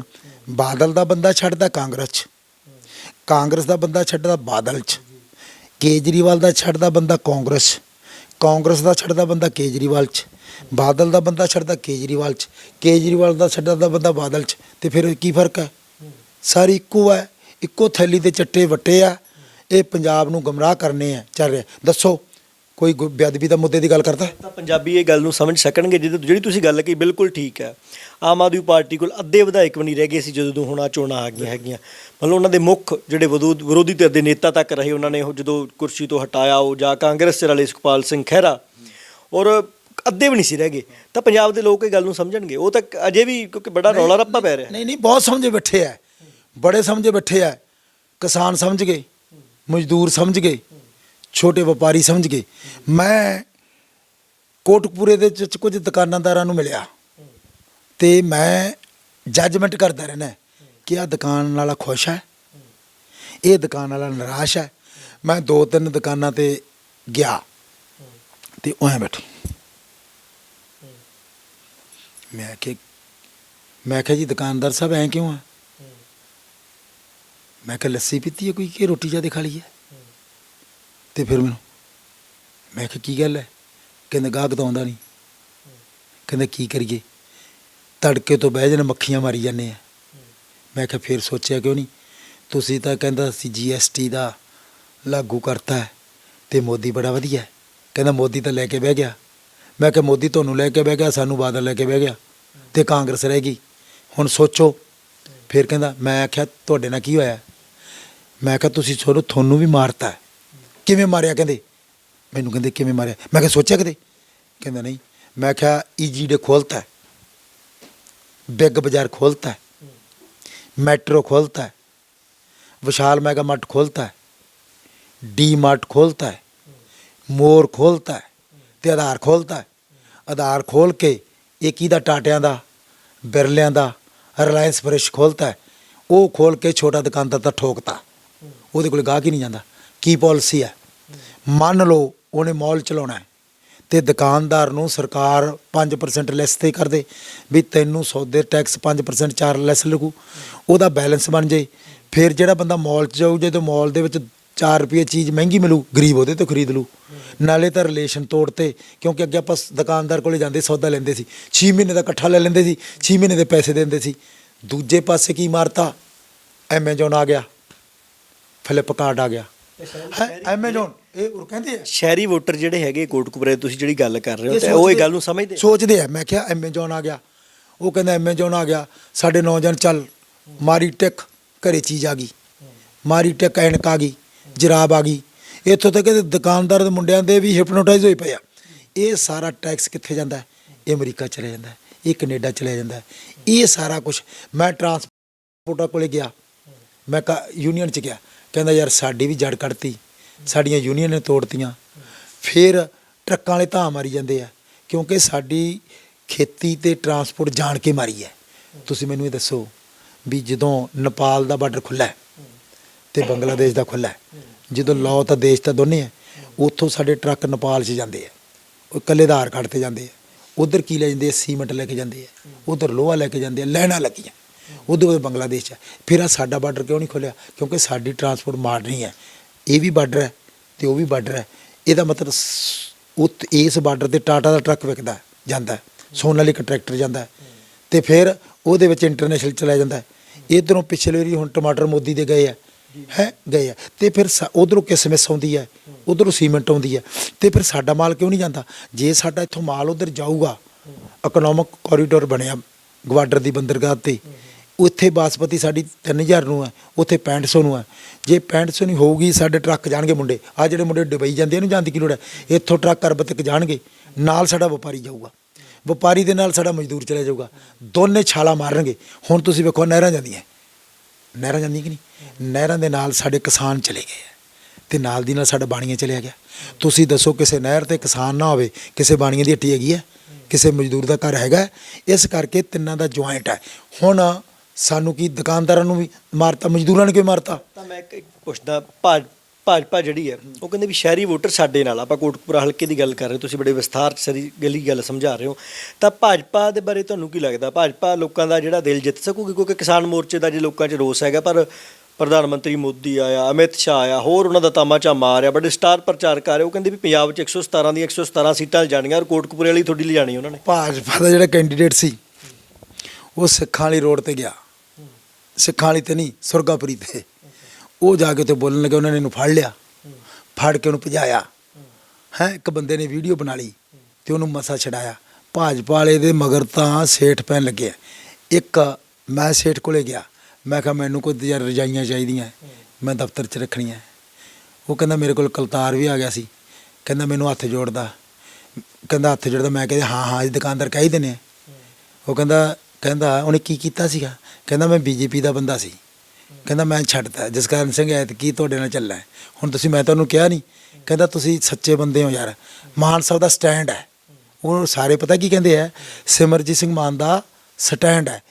37 ਸਾਲ ਤੋਂ ਇੱਕ ਗੱਲ ਤੇ ਰਿਹਾ, ਤੇ ਕਿਸੇ ਨੇ ਉਹ ਹਿੰਦੂ ਨੂੰ ਤੰਗ ਨਹੀਂ ਕੀਤਾ, ਮੁਸਲਮਾਨ ਨੂੰ ਤੰਗ ਨਹੀਂ ਕੀਤਾ, ਈਸਾਈ ਨੂੰ ਤੰਗ ਕੀਤਾ। ਉਹ ਐਸਐਸਪੀ ਰਿਹਾ, ਐਸਐਸਪੀ ਰਿਹਾ, ਤੇ ਫਿਰ ਉਹਨੇ ਕਿਸੇ ਨੂੰ ਤੰਗ ਨਹੀਂ ਕੀਤਾ। ਸਾਡਾ ਵਕੀਲ ਕਿਹੜਾ? ਰੰਜਨ ਲਖਨਪਾਲ, ਉਹ ਹਿੰਦੂ ਆ ਨਾ, ਉਹਨੇ ਸਾਨੂੰ ਆਜ਼ਾਦੀ ਤੇ ਖਾਲਿਸਤਾਨ ਦਾ ਕੇਸ ਦਿੱਤੀ ਕੀਤਾ, ਹਿੰਦੂ ਨਹੀਂ ਜਿੱਤਿਆ ਨਾ। ਤੇ ਫਿਰ ਭਾਈ ਕੌਣ? ਹਊਆ ਖੜਾ ਕੀਤਾ ਗਿਆ, ਜਿੱਦਾਂ ਬਾਦਲ ਪਾਰਟੀ ਵੱਲੋਂ ਖੜਾ ਕੀਤਾ ਗਿਆ ਜਾਂ ਦੂਜਿਆਂ 'ਚ। ਉਹ ਕਹਿੰਦੇ ਵੀ ਇਹ ਮਾਨ ਦਲੀਏ ਜੇ ਆ ਗਏ, ਕਹਿੰਦੇ ਇਹਨਾਂ ਨੇ ਹਿੰਦੂਆਂ ਨੂੰ ਰਹਿਣ ਨਹੀਂ ਦੇਣਾ। ਨਾ, ਉਹ ਹਿੰਦੂਆਂ ਨੂੰ ਜਿੱਦਾਂ ਹੁਣ ਦੱਸੋ, ਜੇ ਹਿੰਦੂਆਂ ਨੂੰ ਨਾ ਰਹਿਣ ਦੇਣਾ ਹੋਵੇ, ਉਹ ਤਾਂ ਹੁਣ ਤੂੰ ਪਹਿਲਾਂ ਤਾਂ ਪ੍ਰਚਾਰ ਕਰਦਾ, ਸੋਸ਼ਲ ਮੀਡੀਆ ਆ ਗਿਆ, ਹਿੰਦੂ ਸੁਚੇਤ ਹੋ ਗਿਆ। ਇਹਨੂੰ ਭਿੱਖੀਵਿੰਡ ਦਾ ਮੰਦਿਰ ਸੀ, ਭਿੱਖੀਵਿੰਡ ਦੇ ਮੰਦਿਰ ਦੇ ਉੱਤੇ ਕਬਜ਼ਾ ਕਰ ਲਿਆ ਬਲਟੋਏ ਦੇ ਬੰਦਿਆਂ ਨੇ। ਤੇ ਫਿਰ ਮੈਂ ਤੇ ਮਾਨ ਸਾਹਿਬ ਹਰੀ ਕੇ ਬੈਠੇ, ਮੈਂ ਅਖਬਾਰ ਪੜ੍ਹਿਆ, ਮਾਨ ਸਾਹਿਬ ਹੋ ਗਿਆ, ਧਰਨਾ ਲੱਗਿਆ। ਅਸੀਂ ਹਰਭਜਨ ਸਿੰਘ ਦੇ ਜਾਣਾ ਸੀ, ਮਾਨ ਸਾਹਿਬ ਦਾ ਗਨਮੈਨ ਸੀ ਖੰਡਪਟ। ਤੇ ਜਦੋਂ ਅਸੀਂ ਗਏ ਮਾਨ ਸਾਹਿਬ ਚਲੋ, ਅਸੀਂ ਭਿੱਖੀਵਿੰਡ ਨੂੰ ਤੁਰ ਪਏ। ਉੱਥੇ ਸੇਠ ਸੀ, ਧਰਨਾ ਲਈ ਬੈਠੇ, 3 ਕੁ ਚਿੱਟੀਆਂ ਗੁੱਗੜਾਂ ਵਾਲੇ ਸੀ। ਪ੍ਰਧਾਨ ਨੇ ਕਿਹਾ, ਐਂ ਕਰਕੇ ਕਿਹਾ, ਕਹਿੰਦਾ ਏਡੇ ਏਡੇ ਢਿੱਡ ਕੱਢੇ ਐ ਤੇ ਸਿੱਟ ਲਓ ਬਲਟੋਏ ਨੂੰ, ਮੈਂ ਤੁਹਾਡੇ ਨਾਲ ਹੈ। ਕਿਸੇ ਦੀ ਕੀ ਜ਼ਰੂਰਤ ਹੈ ਕਿਸੇ ਦਾ ਧਾਰਮਿਕ ਸਥਾਨ ਨੂੰ ਕਰ ਦੇਵੇ। ਤੇ ਫਿਰ ਪ੍ਰਧਾਨ ਸਾਹਿਬ ਮੰਦਿਰ ਦੇ ਵਿੱਚ ਗਿਆ ਤੇ ਪੁਜਾਰੀ ਨੂੰ ਕਿਹਾ, ਪੁਜਾਰੀ ਸਿਰ ਸਿੱਟੀ ਬੈਠਾ ਸੀ। ਕਹਿੰਦਾ ਉੱਠ, ਸਿਰ ਨਹੀਂ ਸਿੱਟਣਾ।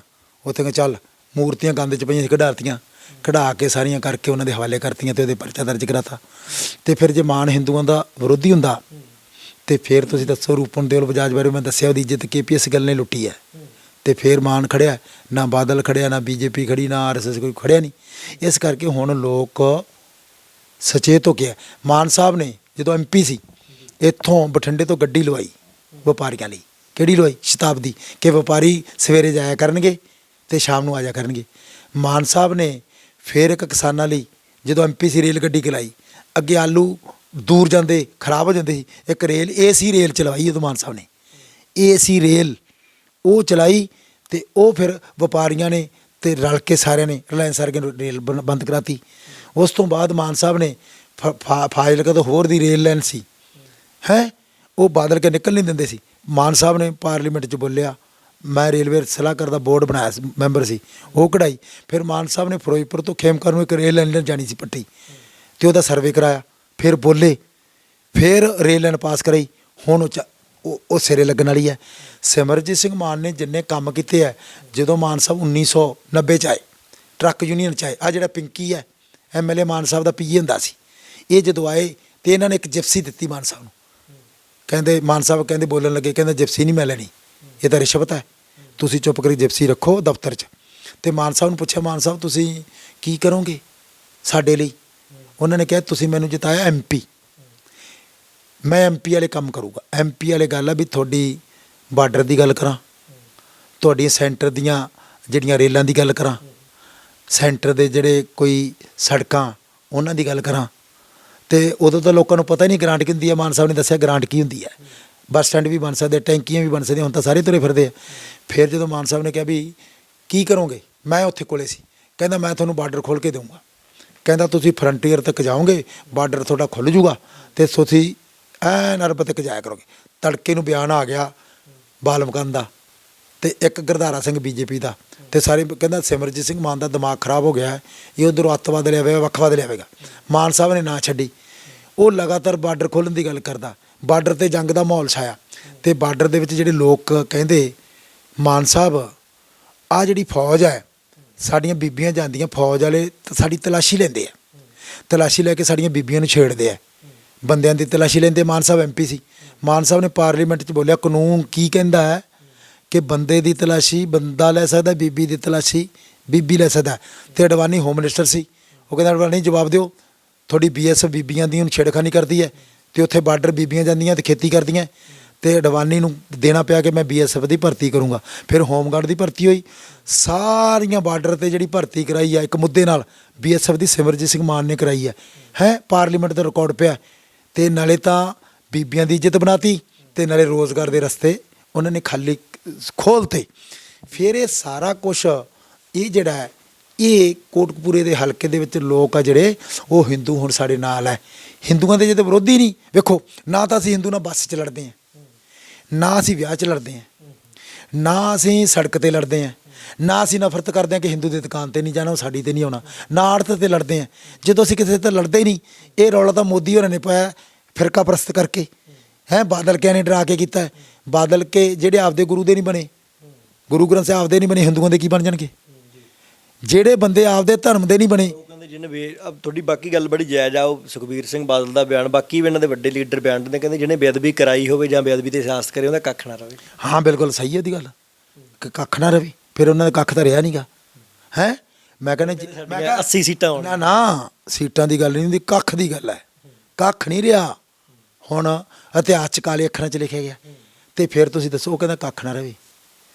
ਮੈਂ ਕਹਿੰਦਾ ਹਰਸਿਮਰਤ ਵੀ ਕਹਿੰਦੀ ਕੱਖ ਨਾ ਰਵੇ। ਤੇ ਫਿਰ ਜੇ ਉਹ ਕਹਿੰਦੀ ਅਸਲ ਵਿੱਚ ਕੱਖ ਨਾ ਰਵੇ, ਤੇ ਫਿਰ ਜਿਹਨੇ ਸਰਸੇ ਵਾਲੇ ਸਾਧ ਨੂੰ ਮਾਫੀ ਦਿੱਤੀ ਹੈ ਤੇ ਦਵਾਈ ਉਹਦਾ ਵੀ ਕੱਖ ਨਾ ਰਹੇ। ਜਿਹਨੇ ਗੋਲੀਆਂ ਚਲਾਈਆਂ, ਦੋ ਸਾਡੇ ਬੱਚੇ ਮਾਰੇ ਹੈ, ਉਹਦਾ ਵੀ ਕੱਖ ਨਾ ਰਵੇ। ਜਿਨ੍ਹਾਂ ਨੇ ਸਾਡੇ ਤੇ ਪਰਚੇ ਪਾਏ ਹੈ, ਅਸੀਂ ਗੁਰੂ ਲਈ ਲੜੇ ਹੈ ਤੇ ਦੇਸ਼ ਧਰੋਹੀ ਦੇ ਪਰਚੇ ਪਾਏ, ਮਾਨ ਸਾਹਿਬ ਨੂੰ ਤੜਕੇ 4 ਵਜੇ ਚੱਕ ਲਿਆ, ਉਹਦਾ ਵੀ ਕੱਖ ਨਾ ਰਵੇ। ਜਿਹੜਾ ਬੀਬੀਆਂ ਦੇ ਡਾਂਗਾਂ ਕੀਤੀਆਂ ਪਾਈਆਂ, ਉਹਦਾ ਵੀ ਕੱਖ ਨਾ ਰਵੇ। ਜਿਹੜਾ ਜਸਟਿਸ ਜੋਰਾ ਸਿੰਘ ਨੇ ਸਾਡਾ ਕੁਛ ਨਹੀਂ ਕੀਤਾ ਬਾਦਲ ਦੇ ਦਬਾਅ 'ਤੇ, ਉਹਦਾ ਵੀ ਕੱਖ ਨਾ ਰਵੇ। ਜਿਹੜਾ CBI ਨੇ ਮੋਦੀ ਨਾਲ ਰਲ ਕੇ ਬਾਦਲ ਨੇ ਸਾਡਾ ਸਿੱਖਾਂ ਨੂੰ ਇਨਸਾਫ ਨਹੀਂ ਦਿੱਤਾ ਤੇ ਉਹ ਬਚਾਉਂਦਾ ਰਿਹਾ, ਉਹਦਾ ਵੀ ਕੱਖ ਨਾ ਰਵੇ।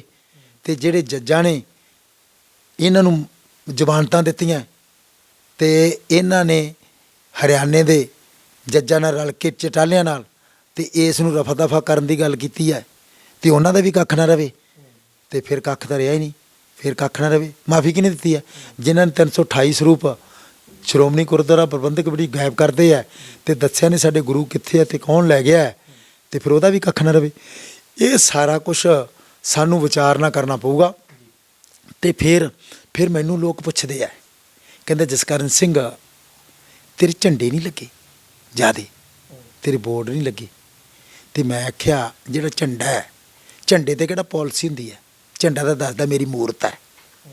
ਤੇ ਬੋਰਡ 'ਤੇ ਲੱਗਿਆ, ਕਿਤੇ ਬੋਰਡ 'ਤੇ ਮੈਂ ਕਿਹਾ ਇਹਦੇ 'ਤੇ ਕਿ ਇਹ ਕਿਹੜਾ ਆਪਾਂ ਨੂੰ ਪਾਣੀ ਦਾ ਮੁਤਾਲ ਕਰਦਾ ਬੋਰਡ ਤਾਂ ਕਹਿੰਦਾ ਸੂਰਤ ਵਾਲਾ ਬੰਦਾ, ਇਹ ਤਾਂ ਸੂਰਤ ਵਾਲੇ 20 ਵਾਰੀ ਆਏ ਆ। ਫਿਰ ਤੇਰੇ ਘੱਟ ਮੈਂ ਕਿਹਾ ਮੈਂ ਤਾਂ ਵੈਸੇ ਲੋਕਾਂ ਦੇ ਦਿਲਾਂ 'ਚ ਵਸਦਾ, ਜਿੰਨੇ ਲੋੜ ਸੀ ਮੈਂ ਬੋਰਡ ਇਹ ਲਾਉਣਾ ਸੀ ਕਿ ਮੈਂ ਆ ਗਿਆ, ਉਹ ਮੇਰੇ 4-4 5-5 ਲੱਗੇ ਆ। ਤੇ ਫਿਰ ਕਹਿੰਦਾ, ਮੈਂ ਕਿਹਾ ਕਿਤੇ ਸੋਚਿਆ ਇਹ ਆਮ ਆਦਮੀ ਪਾਰਟੀ ਜਿਹੜੇ ਹੁੰਦੇ ਆ ਕਹਿੰਦੇ ਆ ਇਹ ਬੰਦਿਆਂ ਦੇ ਬੋਰਡ ਇੰਨੇ ਲੱਗਦੇ ਆ, ਇੱਕ ਬੋਰਡ ਜਿਹੜਾ ਵੱਡਾ ਹੈ ਉਹ 2500 ਦਾ ਤੇ 10,000 ਬੋਰਡ ਲੱਗੇ ਹੈ ਤੇ ਲੱਖਾਂ ਦੇ ਲੱਗ ਗਏ। ਇਹ ਜਿਹੜਾ ਛੋਟਾ ਬੋਰਡ ਆ 1200 ਦਾ, ਉਹ ਵੀ 8-8 10,000 ਲੱਗੇ ਹੈ ਤੇ ਉਹ ਵੀ ਲੱਖਾਂ ਦੇ ਹੈ। ਇੱਕ ਝੰਡਾ ਕਾਂਗਰਸ ਦਾ 5 ਰੁਪਏ ਦਾ ਤੇ ਬਾਦਲ ਦਾ ਵੀ 5 ਰੁਪਏ ਦਾ, 50,000 ਲੱਗੇ ਹੈ ਤੇ 50,000 5 ਤੇ 25 ਲੱਖ ਦੇ ਲੱਗੇ। ਤੇ ਫਿਰ ਜਿਹੜਾ ਕੇਜਰੀਵਾਲ ਦਾ ਝੰਡਾ ਹੈ ਉਹ ਵੀ 40-40 50-50,000 ਲੱਗੇ ਹੈ, ਉਹ 2.5 ਰੁਪਏ ਤੋਂ 12.5 ਲੱਖ ਦਾ ਲੱਗ ਗਿਆ। ਫਿਰ ਇਹ ਦੱਸੋ ਇਹ ਝੰਡੇ ਕਿਵੇਂ ਲੱਗੇ? ਕੁਝ ਲੋਕ ਕਹਿ ਰਹੇ ਆ ਕਿ ਮੈਂ ਐਤਕੀ 5 ਕਰੋੜ ਰੁਪਇਆ ਲੱਗ ਜੇ ਮੈਂ ਜਿੱਤਣਾ। ਹੁਣ ਤੁਸੀਂ ਜਦੋਂ 5 ਕਰੋੜ ਆਉਂਦਾ ਕਿੱਥੋਂ ਆ? ਇੱਕ ਕਿੱਲਾ 15 ਲੱਖ ਦਾ ਤੇ ਜੇ 6 ਕਿੱਲੇ ਵੇਚੀਏ ਤੇ 90 ਲੱਖ ਬਣਦਾ, ਤੇ ਜੇ 30 ਕਿੱਲੇ ਵੇਚੀਏ ਤੇ ਫਿਰ ਲਗਭਗ 5 ਕਰੋੜ ਬਣਦਾ। ਕਿਸੇ ਦੇ 30 ਕਿੱਲੇ ਵਿਕੇ ਅੱਜ ਤੱਕ? ਇਹ ਕਿਵੇਂ ਹੈ? ਇਹ ਸੋਚੋ ਤਾਂ ਸਹੀ। ਫਿਰ ਮੈਨੂੰ ਕਹਿੰਦੇ ਜੀ ਤੁਸੀਂ ਆ ਗਏ, ਤੁਸੀਂ ਕੀ ਚੰਦ ਚਾੜੋਗੇ? ਤੇ ਲੋਕ ਮੈਨੂੰ ਕਈ ਪੁੱਛਦੇ ਤੁਸੀਂ ਤਾਂ ਨਹੀਂ ਬੇਅਦਬੀ ਕਰਾਉਂਦੇ, ਕਹਿੰਦੇ ਤੁਸੀਂ ਤਾਂ ਨਹੀਂ ਗੱਲਾਂ 'ਚ ਟਾਇਰ ਪਾਉਂਦੇ। ਲੈ ਮੈਂ ਆਖਿਆ ਜੀ ਅਸੀਂ ਕਿਹੜੇ ਬੰਦੇ? ਮਾਨ ਸਾਹਿਬ ਨੇ ਤਾਂ ਕੁਰਬਾਨੀ ਕਰਤੀ ਹੈ, ਉਹਨੇ ਤਾਂ DIG ਦਾ ਅਹੁਦਾ ਛੱਡਤਾ, 9 ਖਿਚਾਲੇ ਦਾੜੀ ਪਟਾਲੀ ਖੜਾ, ਸਾਈਕਲ ਦਾ ਵੀ ਸਟੈਂਡ ਤੋਂ ਬਗੈਰ ਨਹੀਂ ਚੱਲਦਾ, ਇੱਥੇ ਤਾਂ ਬੰਦਿਆਂ ਦਾ ਸਟੈਂਡ ਕੋਈ ਨਹੀਂ ਗਾ। ਇਸ ਕਰਕੇ ਫਿਰ ਕਹਿੰਦੇ ਫਿਰ ਰੇਤਾ ਤਾਂ ਨਹੀਂ ਵੇਚਦੇ, ਕਿਤੇ ਤੁਸੀਂ ਕਹੋ ਘਰ ਬਣਾ ਲਈਏ, ਕਹਿੰਦਾ ਬੱਜਰੀ। ਮੈਂ ਕਿਹਾ ਯਾਰ ਨਹੀਂ, ਕੇਬਲ ਮਾਫੀਆ ਤਾਂ ਨਹੀਂ ਕਰਦੇ, ਭੂ ਮਾਫੀਆ। ਫਿਰ ਮੈਨੂੰ ਕਹਿੰਦਾ ਤੁਸੀਂ ਕਰੋਗੇ ਕੀ? ਕਹਿੰਦਾ ਫਿਰ ਚਿੱਟਾ ਤਾਂ ਨਹੀਂ ਵੇਚਦੇ, ਵਿਕਾਉਂਦੇ ਤਾਂ ਨਹੀਂ? ਕਹਿੰਦਾ ਫਿਰ ਤੁਸੀਂ ਇਹਨਾਂ ਤਰ੍ਹਾਂ ਪਰਚੇ ਤਾਂ ਨਹੀਂ ਪਾਉਂਦੇ, ਚੋਣਾਂ ਦੇ ਵਿੱਚ ਧੱਕੇ ਤਾਂ ਨਹੀਂ ਕਰਾਉਂਦੇ, ਕਾਗਜ਼ ਰੱਦ ਤਾਂ ਨਹੀਂ ਕਰਾਉਂਦੇ? ਕਹਿੰਦਾ ਕਾਂਗਰਸ ਦਾ 41 ਸਾਲ ਤੁਸੀਂ ਲਾਰੇ ਤਾਂ ਨਹੀਂ ਲਾਉਂਗੇ, ਬਾਦਲ ਤਰ੍ਹਾਂ 22 ਸਾਲ ਲਾਰੇ ਲਾਈ ਗਏ ਹੋ, ਤੁਸੀਂ ਕੀ ਕਰੋਗੇ? ਮੈਂ ਆਖਿਆ ਜੀ ਸਾਡਾ ਮੁੱਖ ਮੰਤਰੀ ਹੋਊਗਾ ਸਿਮਰਨਜੀਤ ਸਿੰਘ ਮਾਨ, ਤੁਸੀਂ ਮੁੱਖ ਮੰਤਰੀ ਨਾਲ ਮੁੱਖ ਮੰਤਰੀ ਮਿਲਾ ਲਓ, ਤੁਹਾਡਾ ਹੈਗਾ ਇਹੋ ਜਿਹਾ। ਅਸੀਂ ਲੜ ਰਹੇ 96 ਸੀਟਾਂ 'ਤੇ, ਸਾਰੇ ਲੜ ਕੇ 103 ਹੈ। ਬਾਦਲ ਲੜ ਰਿਹਾ 94 ਤੇ ਲੜ ਕੇ ਉਹ ਸ਼ਿਵ ਸੈਨਾ ਨਾਲ ਮਿਲ ਕੇ ਉਹਨੇ ਪੂਰਾ ਕੰਮ ਕੀਤਾ। ਜਿਹੜਾ ਬੰਦਾ 60 ਸੀਟਾਂ ਜਿੱਤ ਜੂਗਾ ਉਹ ਮੁੱਖ ਮੰਤਰੀ ਬਣ ਜੂਗਾ। ਮੁੱਖ ਮੰਤਰੀ ਲੋਕਾਂ ਨੇ ਬਣਾਉਣਾ। ਫਿਰ ਕਹਿੰਦੇ ਕੀ ਕਰੋਗੇ? ਮੈਂ ਕਿਹਾ ਗੁਰੂ ਗ੍ਰੰਥ ਸਾਹਿਬ ਦੀ ਬੇਅਦਬੀ ਕਰਨ ਤੇ ਕਰਾਉਣੇ ਅੰਦਰ। ਦੂਜਾ ਕੰਮ ਨਸ਼ੇ ਵਾਲੇ ਜਿਹਨਾਂ ਚਿੱਟਾ ਵੇਚਿਆ ਤਸਕਰ ਅੰਦਰ। ਫਿਰ ਕੀ ਕਰੋਗੇ? ਮੈਂ ਕਿਹਾ ਜਿਹੜੇ ਨੌਜਵਾਨ ਨਸ਼ੇ 'ਤੇ ਲੱਗੇ ਆ ਉਹ ਨਸ਼ਾ ਛਡਾ ਕੇ ਉਹਨਾਂ ਦੇ ਘਰਾਂ 'ਚ ਕੋਈ ਉਹਦਾ ਪੈਸਾ ਨਹੀਂ ਲੱਗੂ। ਫਿਰ ਕਹਿੰਦਾ ਕੀ ਕਰੋਗੇ? ਫਿਰ ਮੈਂ ਆਖਿਆ ਵੀ ਜਿਹੜੇ ਸਾਡੇ ਹੈਗੇ ਆ ਗਰੀਬ ਉਹਨਾਂ ਦੇ ਅਸੀਂ ਘਰਾਂ ਦੇ ਮਕਾਨ ਬਣਾਵਾਂਗੇ, ਆਪਦੇ ਕੋਲੋਂ ਨਹੀਂ, ਇਹ ਸਰਕਾਰ ਬਣਾਊਗੀ ਜਿਹੜਾ ਟੈਕਸ ਲੈਂਦੇ ਅਸੀਂ ਹੈ। ਫਿਰ ਕਹਿੰਦਾ ਕੀ ਕਰੋਗੇ? ਮੈਂ ਆਖਿਆ 12ਵੀਂ ਤੋਂ ਲੈ ਕੇ 1 ਤੋਂ ਲੈ ਕੇ 12ਵੀਂ ਤੱਕ ਵਿੱਦਿਆ ਲਾਜ਼ਮੀ ਕੰਪਲਸਰੀ, ਜਿਵੇਂ ਕਰੋਨਾ ਦਾ ਟੀਕਾ ਨਹੀਂ ਹੁੰਦਾ ਵੀ ਆਹ ਨਹੀਂ ਕੰਮ ਹੋਣਾ, ਇਹ ਜ਼ਰੂਰੀ ਹੋਊਗੀ। ਤੇ ਫਿਰ ਕਹਿੰਦਾ ਉੱਚੀ ਵਿੱਦਿਆ ਜਿਹਨੇ ਕਰਨੀ ਹੈ ਉਹ ਆਪਣੇ ਵਜ਼ੀਫੇ 'ਤੇ ਹੋਊਗੀ। ਤੇ ਫਿਰ ਅਸੀਂ ਕਹਿੰਦੇ ਜਿਹੜੀ ਕੌਮ ਨੂੰ ਮਾਰਨਾ ਵੀ ਪੜ੍ਹਾਈ ਖੋਲ੍ਹਦੀ ਹੈ, ਨਸ਼ੇ ਤੇ ਲਾ ਦਿਓ ਤੇ ਭ੍ਰਿਸ਼ਟਾਚਾਰ ਕਰੋ, ਅਸੀਂ ਇਹ ਕੰਮ ਨਹੀਂ। ਮੈਂ ਕਿਹਾ ਜਿਹੜੇ ਪਰਚੇ ਇਹਨਾਂ ਨੇ ਇੱਕ ਦੂਜੇ ਤੇ ਕਰਾਇਆ, ਐਮਐਲਏ ਨੇ ਤੇ ਐਮਐਲਏ ਤੇ ਨਹੀਂ ਕਰਾਏ, ਉਹ ਪਰਚੇ ਸਾਰੇ ਅਸੀਂ ਰੱਦ ਕਰ ਦੇਣੇ ਆ, ਰੱਦ ਕਰਕੇ ਭਰਾ ਨੂੰ ਭਰਾਵਾਂ ਨੇ ਰਾਜੀਨਾਮੇ ਕਰਾ ਕੇ ਕਰਨੇ ਆ। ਫਿਰ ਤੀਜਾ ਕੰਮ ਅਸੀਂ ਜਾਤ ਪਾਤ ਹੈ, ਮੈਂ ਉੱਚਾ, ਉਹ ਕਹਿੰਦਾ ਮੈਂ ਉੱਚਾ, ਉਹ ਕਹਿੰਦਾ ਮੈਂ ਗਰੀਬ, ਉਹ ਕਹਿੰਦਾ ਮੈਂ ਅਮੀਰ। ਜਦੋਂ ਅਸੀਂ ਸਾਰੇ ਇੱਕ ਹੈ, ਗੁਰੂ ਗ੍ਰੰਥ ਸਾਹਿਬ 'ਚ ਵੀ ਦੱਸਿਆ ਇੱਕ ਹੈ, ਤੇ 1699 ਵਿਸਾਖੀ ਵਾਲੇ ਦਿਨ ਸਾਨੂੰ ਅੰਮ੍ਰਿਤ ਛਕਾ ਕੇ ਖੰਡੇ ਬੱਟ ਦਾ ਇੱਕ ਕਰਤਾ। ਫਿਰ ਤੁਸੀਂ ਇੱਕੋ ਜਿਹਾ ਖੂਨ ਹੈ, ਇੱਕੋ ਜਿਹਾ ਬੋਲਦੇ ਆ, ਇੱਕੋ ਜਿਹਾ ਤੁਰਦੇ ਆ, ਇੱਕੋ ਹੀ ਜੰਮਦੇ, ਇੱਕੋ ਤਰ੍ਹਾਂ ਮਰਦੇ ਆ, ਤੇ ਫਿਰ ਸਾਡੇ 'ਚ ਫਰਕ ਕੀ ਹੈ? ਇਹ ਫਰਕ ਗੁਰੂ ਨੇ ਤਾਂ ਪਾਇਆ ਨਹੀਂ। ਤੇ ਅਸੀਂ ਕਹਿੰਦੇ ਇੱਕ ਮਾਝੇ ਦਾ ਸਿੱਖ ਆ ਗਿਆ, ਮਾਲਵੇ ਦਾ ਸਿੱਖ ਆ, ਨਾਈ ਸਿਉਰ ਹੈ ਤੇ ਛੀਂਬਾ ਸਿੱਖ ਆ ਗਿਆ, ਅਸੀਂ ਸਿੱਖੀ ਨੂੰ ਵੰਡਤਾ, ਸਿੱਖੀ ਤਾਂ ਗੁਰੂ ਦੀ ਆ। ਇਹ ਅਸੀਂ ਬਿਠਾ ਕੇ ਦੋਨਾਂ ਧਿਰਾਂ ਨੂੰ ਇਹ ਕਰਾਂਗੇ, ਕੋਸ਼ਿਸ਼ ਕਰਾਂਗੇ। ਜਿਹੜੇ ਗੁਰਦੁਆਰੇ ਪੰਜ ਹੈ, ਜਾਤਾਂ ਦੇ ਆਧਾਰਿਤ ਹੈ, ਇਹ ਤਾਂ ਜੀ ਫਲਾਣਿਆਂ ਦਾ ਗੁਰਦੁਆਰਾ, ਸਿਵੇ ਵੰਡੇ ਹੈ, ਅਸੀਂ ਸਿਵਿਆਂ ਨੂੰ ਇਹਨਾਂ ਨੂੰ ਗੁਰੂ ਦੇ ਫਲਸਫੇ ਇਕੱਠਾ ਕਰਾਂਗੇ। ਇਕੱਠਾ ਕਰਨ ਦੀ ਸਾਡੀ ਕੋਸ਼ਿਸ਼ ਹੋਊਗੀ ਦਲੀਲ ਦੇ ਨਾਲ। ਫਿਰ ਅਸੀਂ ਕੀ ਕਰਾਂਗੇ, ਸਾਰੀਆਂ ਨੌਕਰੀਆਂ ਜਿਹੜੀਆਂ 48 ਲੱਖ ਬੰਦਾ ਹੈ ਉਹਨੂੰ ਰੋਜ਼ਗਾਰ ਦੇਵਾਂਗੇ। ਤੁਸੀਂ ਕਿਵੇਂ ਦਿਓਗੇ? ਜਿਹੜੇ ਬਾਹਰਲੇ ਪ੍ਰਵਾਸੀ ਹੋਣਗੇ ਉਹਨਾਂ ਨੂੰ ਅਸੀਂ ਸਾਈਡ ਤੇ ਕਰਾਂਗੇ, ਬਿਕੋ ਸਾਡੀਆਂ ਫੈਕਟਰੀਆਂ ਚੋਂ ਲੈਣਗੇ, ਸਾਡੇ ਘਰਾਂ 'ਚ ਕੰਮ ਕਰਨ, ਇੱਜ਼ਤ ਕਰਾਂਗੇ। ਜਿੰਨੇ % ਯੂਪੀ ਨੇ ਸਾਨੂੰ ਦਿੱਤਾ ਉਹਨਾਂ ਦੇਵਾਂਗੇ, ਜਿੰਨੇ % ਸਾਡੀ ਨੌਕਰੀ ਸਾਨੂੰ ਰਾਜਸਥਾਨ ਨੇ ਸਾਰਿਆਂ ਨੇ ਦਿੱਤੀ ਉਨੀ ਅਸੀਂ ਦੇਵਾਂਗੇ। ਦੂਜੇ ਪਾਸੇ ਜਿਹੜੇ ਰਾਜਸਥਾਨ 'ਚ ਜ਼ਮੀਨ ਨਹੀਂ ਖਰੀਦ ਸਕਦੇ, ਅਸੀਂ ਉਹਨਾਂ 'ਤੇ ਬੈਨ ਲਾਵਾਂਗੇ। ਹਿਮਾਚਲ 'ਚ ਨਹੀਂ ਖਰੀਦਦੇ, ਉਹਨਾਂ 'ਤੇ ਬੈਨ ਲਾਵਾਂਗੇ। ਅਸੀਂ ਅੰਤਰਾਂਚਲ 'ਚ ਨਹੀਂ ਖਰੀਦ ਸਕਦੇ, ਅਸੀਂ ਬੈਨ ਲਾਵਾਂਗੇ। ਜਿਨ੍ਹਾਂ ਨੇ ਸਾਨੂੰ ਜ਼ਮੀਨ ਦਿੱਤੀ ਤੇ ਖੋਲ੍ਹੂਗੀ, ਅਸੀਂ ਉਹਨਾਂ ਨੂੰ ਖੋਲ੍ਹੂਗੀ ਅਤੇ ਸਰਕਾਰ ਇਹ ਲਾਊਗੀ। ਆਹ ਜਿਹੜੀਆਂ ਨਹਿਰਾਂ ਦੇ ਵਿੱਚ ਮੋਗੇ ਦੇਵਾਂਗੇ। ਆਰਟੀਕਲ 246 ਕਹਿੰਦਾ ਹੈ ਕਿ ਜਿਹੜੇ ਦੇਸ਼ 'ਚੋਂ ਨਦੀਆਂ ਨਾਲੇ ਲੰਘਦੇ, ਦੁੱਖ ਦਾ ਸੂਬਾ ਭਾਗੀਦਾਰ, ਅਸੀਂ ਇਹ ਸਾਰਾ ਕੁਝ ਦੇਵਾਂਗੇ। ਦੂਜੀ ਅਸੀਂ ਕਰਨਾ ਹੈ ਇੱਕ ਹਬੋਰ, ਇੱਕ ਅਸੀਂ ਰਾਜਪੁਰੇ, ਇੱਕ ਅਸੀਂ ਆਪਣੇ ਪਠਾਨਕੋਟ ਟੈਕਸ ਫਰੀ ਜ਼ੋਨ ਬਣਾਉਣਾ, ਜਿਵੇਂ ਬੱਦੀ 'ਚ ਬਣਿਆ, ਜਿਵੇਂ ਬਣਿਆ ਗਾਂਧੀ ਧਾਮ 'ਚ। ਇਹਨਾਂ ਨੇ ਟੈਕਸ ਫਰੀ ਜ਼ੋਨ ਪਾ ਕੇ, ਸਾਡੀ ਗੁਰੂ ਸਾਹਿਬ ਮੰਡੀ ਹੈ, ਸਾਰੇ ਸ਼ੈਲਰ ਉੱਥੇ ਚਲੇ ਗਏ, ਉੱਥੇ ਲੱਕੜ ਦਾ ਕਾਰਖਾਨੇ ਸਾਰੇ ਚਲੇ ਗਏ ਉੱਥੇ ਗਾਂਧੀ ਧਾਮ। ਬਾਕੀ ਜਿਹੜੀਆਂ ਸਾਰੀਆਂ ਫੈਕਟਰੀਆਂ ਇਹ ਬੰਦ ਪਈਆਂ, ਉਹਨਾਂ ਦਾ ਟੈਕਸ ਜ਼ਿਆਦਾ, ਟੈਕਸ ਤੋਂ ਫਰੀ ਕਿਹੜਾ ਇੰਡਸਟਰੀ ਆਊਗੀ। ਸਾਡੇ ਨੌਜਵਾਨਾਂ ਨੂੰ ਇਹ ਸਾਰਾ ਕੁਝ ਕਰਾਂਗੇ। ਚਿੱਟਾ ਜਿਹੜਾ ਉਹ ਵਿਕਣ ਨਹੀਂ ਦੇਵਾਂਗੇ, ਕਿਸੇ ਦੇ ਥਾਣੇ 'ਚ ਬੇਪੱਤੀ ਨਹੀਂ ਹੋਊਗੀ। ਇਹ ਸਾਡਾ ਪਲਾਨ ਹੈ। ਤਾਂ ਇਹ ਦਾਅਵੇ ਔਰ ਪੂਰਾ ਵਿਸਥਾਰ ਜਿਹੜਾ ਹੈਗਾ ਉਹ ਕੀ ਪਲਾਨ, ਕਿਉਂਕਿ ਪਲਾਨ ਹੁੰਦੇ ਹਰ ਇੱਕ ਬੰਦੇ ਦੇ, ਦਾਅਵੇ ਹੁੰਦੇ ਵੀ ਜੇ ਅਸੀਂ ਜਿੱਤਦੇ ਹਾਂ ਤਾਂ ਅਸੀਂ ਆਹ ਕਰਾਂਗੇ, ਅਸੀਂ ਆਹ ਕਰਾਂਗੇ। ਇਹ ਜਸਕਰਨ ਸਿੰਘ ਨੇ ਦੱਸਿਆ ਤਾਂ ਇਹ ਅਸੀਂ ਆਪਦੇ ਕੋਲੋਂ ਨਹੀਂ, ਨਾ ਇਹ ਜਿਹੜਾ ਅਸੀਂ ਹਰੇਕ ਬੰਦੇ ਤੋਂ 34 ਰੁਪਏ ਟੈਕਸ ਜਾਂਦਾ ਹੈ ਐਵਰੇਜ, ਇਹ 100 ਮਗਰ ਜਾਂਦੇ ਆ। ਜਿਵੇਂ ਇੱਕ ਕੋਠੀ ਬਣਾਉਣੀ ਹੈ, ਕਰੋੜ ਦੀ 34 ਲੱਖ ਜਾਂਦਾ ਹੈ। ਇਹ ਜਿਹੜੇ ਟੈਕਸਾਂ ਤੋਂ ਚੱਲਣਾ। ਅਸੀਂ ਐ ਨਹੀਂ ਕਹਿੰਦੇ ਵੀ ਇਹ ਕੇਜਰੀਵਾਲ ਕਹਿੰਦਾ ਮੈਨੂੰ ਬਣਾਓ ਮੁੱਖ ਮੰਤਰੀ, ਮੈਂ ਦਿਉਂ 2000 ਪੈਨਸ਼ਨ। ਸੁਖਬੀਰ ਕਹਿੰਦਾ ਮੈਂ ਦਿਉਂ ਪੈਨਸ਼ਨ 3000, ਕਹਿੰਦਾ ਮੈਂ ਆਟਾ ਵੀ ਦਿਉਂ, ਦਾਲ ਵੀ ਦਿਉਂ। ਕੋਈ ਕਹੀ ਜਾਂਦਾ ਜੀ ਮੈਂ ਤੁਹਾਡੇ ਨਾਲ ਘਿਓ ਵੀ ਦੇ ਦੂੰ। ਤੇ ਫਿਰ ਮੈਂ ਜੇ ਗਪੌੜ ਛੱਡ ਦਿਆਂ, ਮੈਂ ਕਹਿੰਦਾ ਜੀ ਪੈਨਸ਼ਨ ਇਹ 3000 ਦਿਉਂ, ਮੈਂ 9000 ਦਿਉਂ। ਫਿਰ ਮੈਂ ਕਦੋਂ ਆਟਾ ਦਾਲ ਨਹੀਂ ਦੇਣਾ ਹੈ, ਮੈਂ ਤਾਂ ਰੋਟੀ ਬਣਾ ਕੇ ਇਹਨਾਂ ਦੇ ਘਰੇ ਛੱਡਿਆ ਕਰੂੰਗਾ। ਫਿਰ ਮੈਂ ਇਹ ਵੀ ਕਹਿ ਦਿਆਂ ਕਿ ਇਹਨਾਂ ਦੇ ਸਾਰੇ ਮੁੰਡਿਆਂ ਨੂੰ ਨੌਕਰੀ ਲਾ ਕੇ ਤੈਨੂੰ ਕੋਠੀਆਂ ਬਣਾ ਦੂੰਗਾ। ਫਿਰ ਜੇ ਮੈਂ ਇਹ ਵੀ ਕਹਿਦਾ ਕਿ ਸੁਖਬੀਰ ਕਹਿੰਦਾ ਮੈਂ 10 ਲੱਖ ਦੇਊਂਗਾ, ਫਿਰ ਮੈਂ ਇਹ ਕਹਿ ਦੂੰਗਾ ਕਿ ਇਹਨਾਂ ਦੇ ਮੁੰਡੇ ਨੂੰ ਪਹਿਲਾਂ ਤਾਂ ਮੈਂ ਗੱਡੀ ਭੇਜਿਆ ਕਰੂੰਗਾ, ਗੱਡੀ ਭੇਜ ਕੇ ਫਿਰ ਪੜ੍ਹਾਇਆ ਕਰੂੰਗਾ, ਫਿਰ ਆਈਲੈਟਸ ਪਾਸ ਕਰਾ ਕੇ ਤੇ ਜਹਾਜ਼ ਚੜ੍ਹਾ ਦਿਆ ਕਰੂੰਗੇ। ਜਿਵੇਂ ਰਾਜਾ ਵੜਿੰਗ ਨਹੀਂ ਕਹਿੰਦਾ ਸੀ, ਕਹਿੰਦਾ ਸਾਡੀ ਸਰਕਾਰ ਦੇ ਵਿੱਚ ਇੱਕ ਕਾਰ ਆਊਗੀ, ਉੱਤੇ ਫੁੱਲ ਪਾਏ ਹੋਣਗੇ, ਅਸੀਂ ਬਰਾਤ ਛੱਡ ਕੇ ਆਵਾਂਗੇ ਤੇ ਜੇ ਮੁੰਡਾ ਜੰਮ ਕੇ ਤੜਾਗੀ ਵੀ ਦੇ ਦਿਆਂਗੇ। ਇਹ ਤੜਾਗੀਆਂ ਕਿਹੜੀਆਂ ਗੱਲਾਂ ਹੈ? ਇਸ ਕਰਕੇ ਅਸੀਂ ਸਾਰਾ ਕੁਛ ਅਸੀਂ ਵੀ ਕਹਿ ਸਕਦੇ ਕਰ ਸਕਦੇ ਹਾਂ।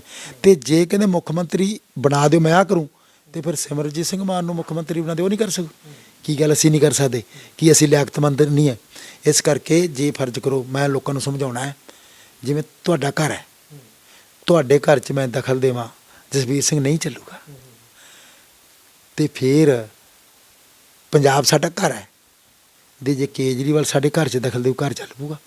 ਹੁਣ ਇੱਕ ਸ਼ੈਲਰ ਦਾ, ਹਰਿਆਣੇ ਦਾ ਸ਼ੈਲਰ ਦਾ ਮਾਲਕ ਹੈ, ਤੇ ਸਾਡਾ ਵੀ ਸ਼ੈਲਰ ਦਾ ਮਾਲਕ ਹੈਗਾ ਆਪਣੇ ਕੋਟਕਪੂਰੇ ਦਾ। ਜੇ ਹਰਿਆਣੇ ਦਾ ਸ਼ੈਲਰ ਵਾਲਾ ਕਵੇ ਤੇ ਤੂੰ ਪਾਸਿਓ ਮੈਂ ਕੁਰਸੀ ਤੇ ਬੈਠਾ, ਤੇਰਾ ਸ਼ੈਲਰ ਚਲਾ ਦੂੰਗਾ, ਇਹ ਸ਼ੈਲਰ ਚੱਲ ਜੂਗਾ। ਜੇ ਦਿੱਲੀ ਤੋਂ ਆ ਕੇ ਬੰਦਾ ਕਵੇ ਤੁਸੀਂ ਪਾਸਿਓ, ਤੁਹਾਨੂੰ ਰਾਜ ਨਹੀਂ ਕਰਨਾ ਆਉਂਦਾ, ਤੇ ਕੀ ਗੱਲ ਸਾਡਾ ਪੰਜਾਬ ਚੱਲ ਜੂਗਾ। ਇਸ ਕਰਕੇ ਸਾਨੂੰ ਇਹਨਾਂ ਤੋਂ ਬਚਣਾ ਚਾਹੀਦਾ। ਤੇ ਮੇਰਾ ਚੋਣ ਨਿਸ਼ਾਨ ਬਾਲਟੀ ਹੈ, ਬਾਲਟੀ 'ਤੇ ਮੋਹਰਾਂ ਲਾ ਕੇ ਤੁਸੀਂ ਜਿਤਾਓ। ਮੈਂ ਤੁਹਾਡੇ ਹਲਕੇ ਦੀ ਗੱਲ ਕਰੂੰਗਾ, ਮੈਂ ਭ੍ਰਿਸ਼ਟਾਚਾਰ ਫੈਲਣ ਨਹੀਂ ਦਊਗਾ। ਸਾਡਾ ਮੁੱਖ ਮੁੱਦਾ ਨਸ਼ਾ ਖਤਮ ਕਰਨਾ, ਪੜ੍ਹਾਈ ਦਾ ਮਿਆਰ ਉੱਚਾ ਕਰਨਾ, ਤੇ ਫਿਰ ਅਸੀਂ ਇੱਕ ਹੈ ਜਿਹੜੇ ਟਰਾਂਸਪੋਰਟਰ ਹੈ, ਟਰਾਂਸਪੋਰਟਰਾਂ ਲਈ ਅਸੀਂ ਕੀ ਪਲਾਨ ਹੈ, ਜਿਹੜੇ ਟਰਾਂਸਪੋਰਟ ਟਰੱਕ ਲਏ ਅਗਲੇ ਨੇ, ਕੈਂਟਰ ਲੈ ਲਿਆ, ਟਰੈਕਟਰ ਲੈ ਲਿਆ, ਗਰੀਬਾਂ ਨੇ ਲੈ ਲਏ ਕੀ ਫਰਿੱਜਾਂ, ਗਰੀਬਾਂ ਨੇ ਇੱਕ ਲੈ ਲਿਆ ਆਪਣਾ ਟੈਲੀਵਿਜ਼ਨ, ਗਰੀਬਾਂ ਨੇ ਲੈ ਲਿਆ ਨਿੱਕਾ ਮੋਟਾ ਸਮਾਨ। ਫਾਈਨਾਂਸ ਵਾਲੇ ਆਉਂਦੇ ਆ, ਫਟਾਫਟ ਫੜ ਕੇ ਲੈ ਜਾਂਦੇ ਆ, ਫੜ ਕੇ ਲੈ ਜਾਂਦੇ ਆ। ਕਾਨੂੰਨ ਦੇ ਮੁਤਾਬਕ 3 ਕਿਸ਼ਤਾਂ ਟੁੱਟ ਜਾਂਦੀਆਂ, ਕਈ ਕਮਜ਼ੋਰੀ ਹੁੰਦੀ ਹੈ। ਇੱਥੇ ਤਾਂ ਕਿਸਾਨ ਖੁਦ ਇੱਕ ਕਿਸ਼ਤਾਂ ਕਰੀ ਜਾਂਦੇ, ਕਰਜ਼ਾ ਕਿੱਥੇ ਲੈਂਦੇ ਆ, ਉਹਨੂੰ ਫੜ ਕੇ ਲੈ ਜਾਂਦੇ ਆ। ਪਰ ਉਹਨਾਂ ਨੂੰ ਕੋਈ ਫੜ ਕੇ ਨਹੀਂ ਲਿਜਾਊਗਾ, ਪਰ ਨਾ ਉਹਦੇ ਘਰ 'ਚ ਵੜੂਗਾ, ਨਾ ਉਹਦੀ ਬੇਇੱਜ਼ਤੀ ਕਰੂਗਾ, ਪਰ ਕਰੂਗਾ ਕੀ, ਪਰ ਕਿਸ਼ਤ ਦੇਣੀ ਪਊਗੀ। ਇਸ ਕਰਕੇ ਇਹ ਸਾਡਾ ਜਿਹੜਾ ਸਾਰਾ ਪਲਾਨ ਹੈ, ਇਹ ਪਲਾਨ ਕਿਉਂ ਹੈ ਕਿ ਜਿਹੜੇ ਦੂਜੇ ਲਾਰੇ ਲੈ ਜਾਂਦੇ, ਅਸੀਂ ਤਾਂ ਨਹੀਂ ਕਿਹਾ ਕੋਈ ਫਰੀ ਦੇਵਾਂਗੇ, ਨਾ ਅਸੀਂ ਤਾਂ ਕਿਹਾ ਨਹੀਂ। ਇਸ ਕਰਕੇ ਇਹ ਕਰਕੇ ਅਸੀਂ ਆਪਦੇ ਹਲਕੇ ਦੇ ਵਿੱਚ ਹੈ, ਲੋਕ ਤੁਰੇ ਹੋਏ ਨੇ, ਲੋਕ ਚੰਗਾ ਫੈਸਲਾ ਕਰਨਗੇ ਐਤਕੀ। ਹਾਂ, ਤੇ ਇਹ ਮੈਂ ਲੋਕਾਂ ਨੂੰ ਅਪੀਲ ਵੀ ਕਰਦਾ ਕੋਟਕਪੂਰੇ ਦੇ ਨੂੰ ਵੀ ਤੁਸੀਂ ਫਿਰਕਾ ਪ੍ਰਸਤ ਤੋਂ, ਝੂਠੇ ਲਾਰਿਆਂ ਤੋਂ, ਨਾਰਿਆਂ ਤੋਂ ਬਾਜੋ।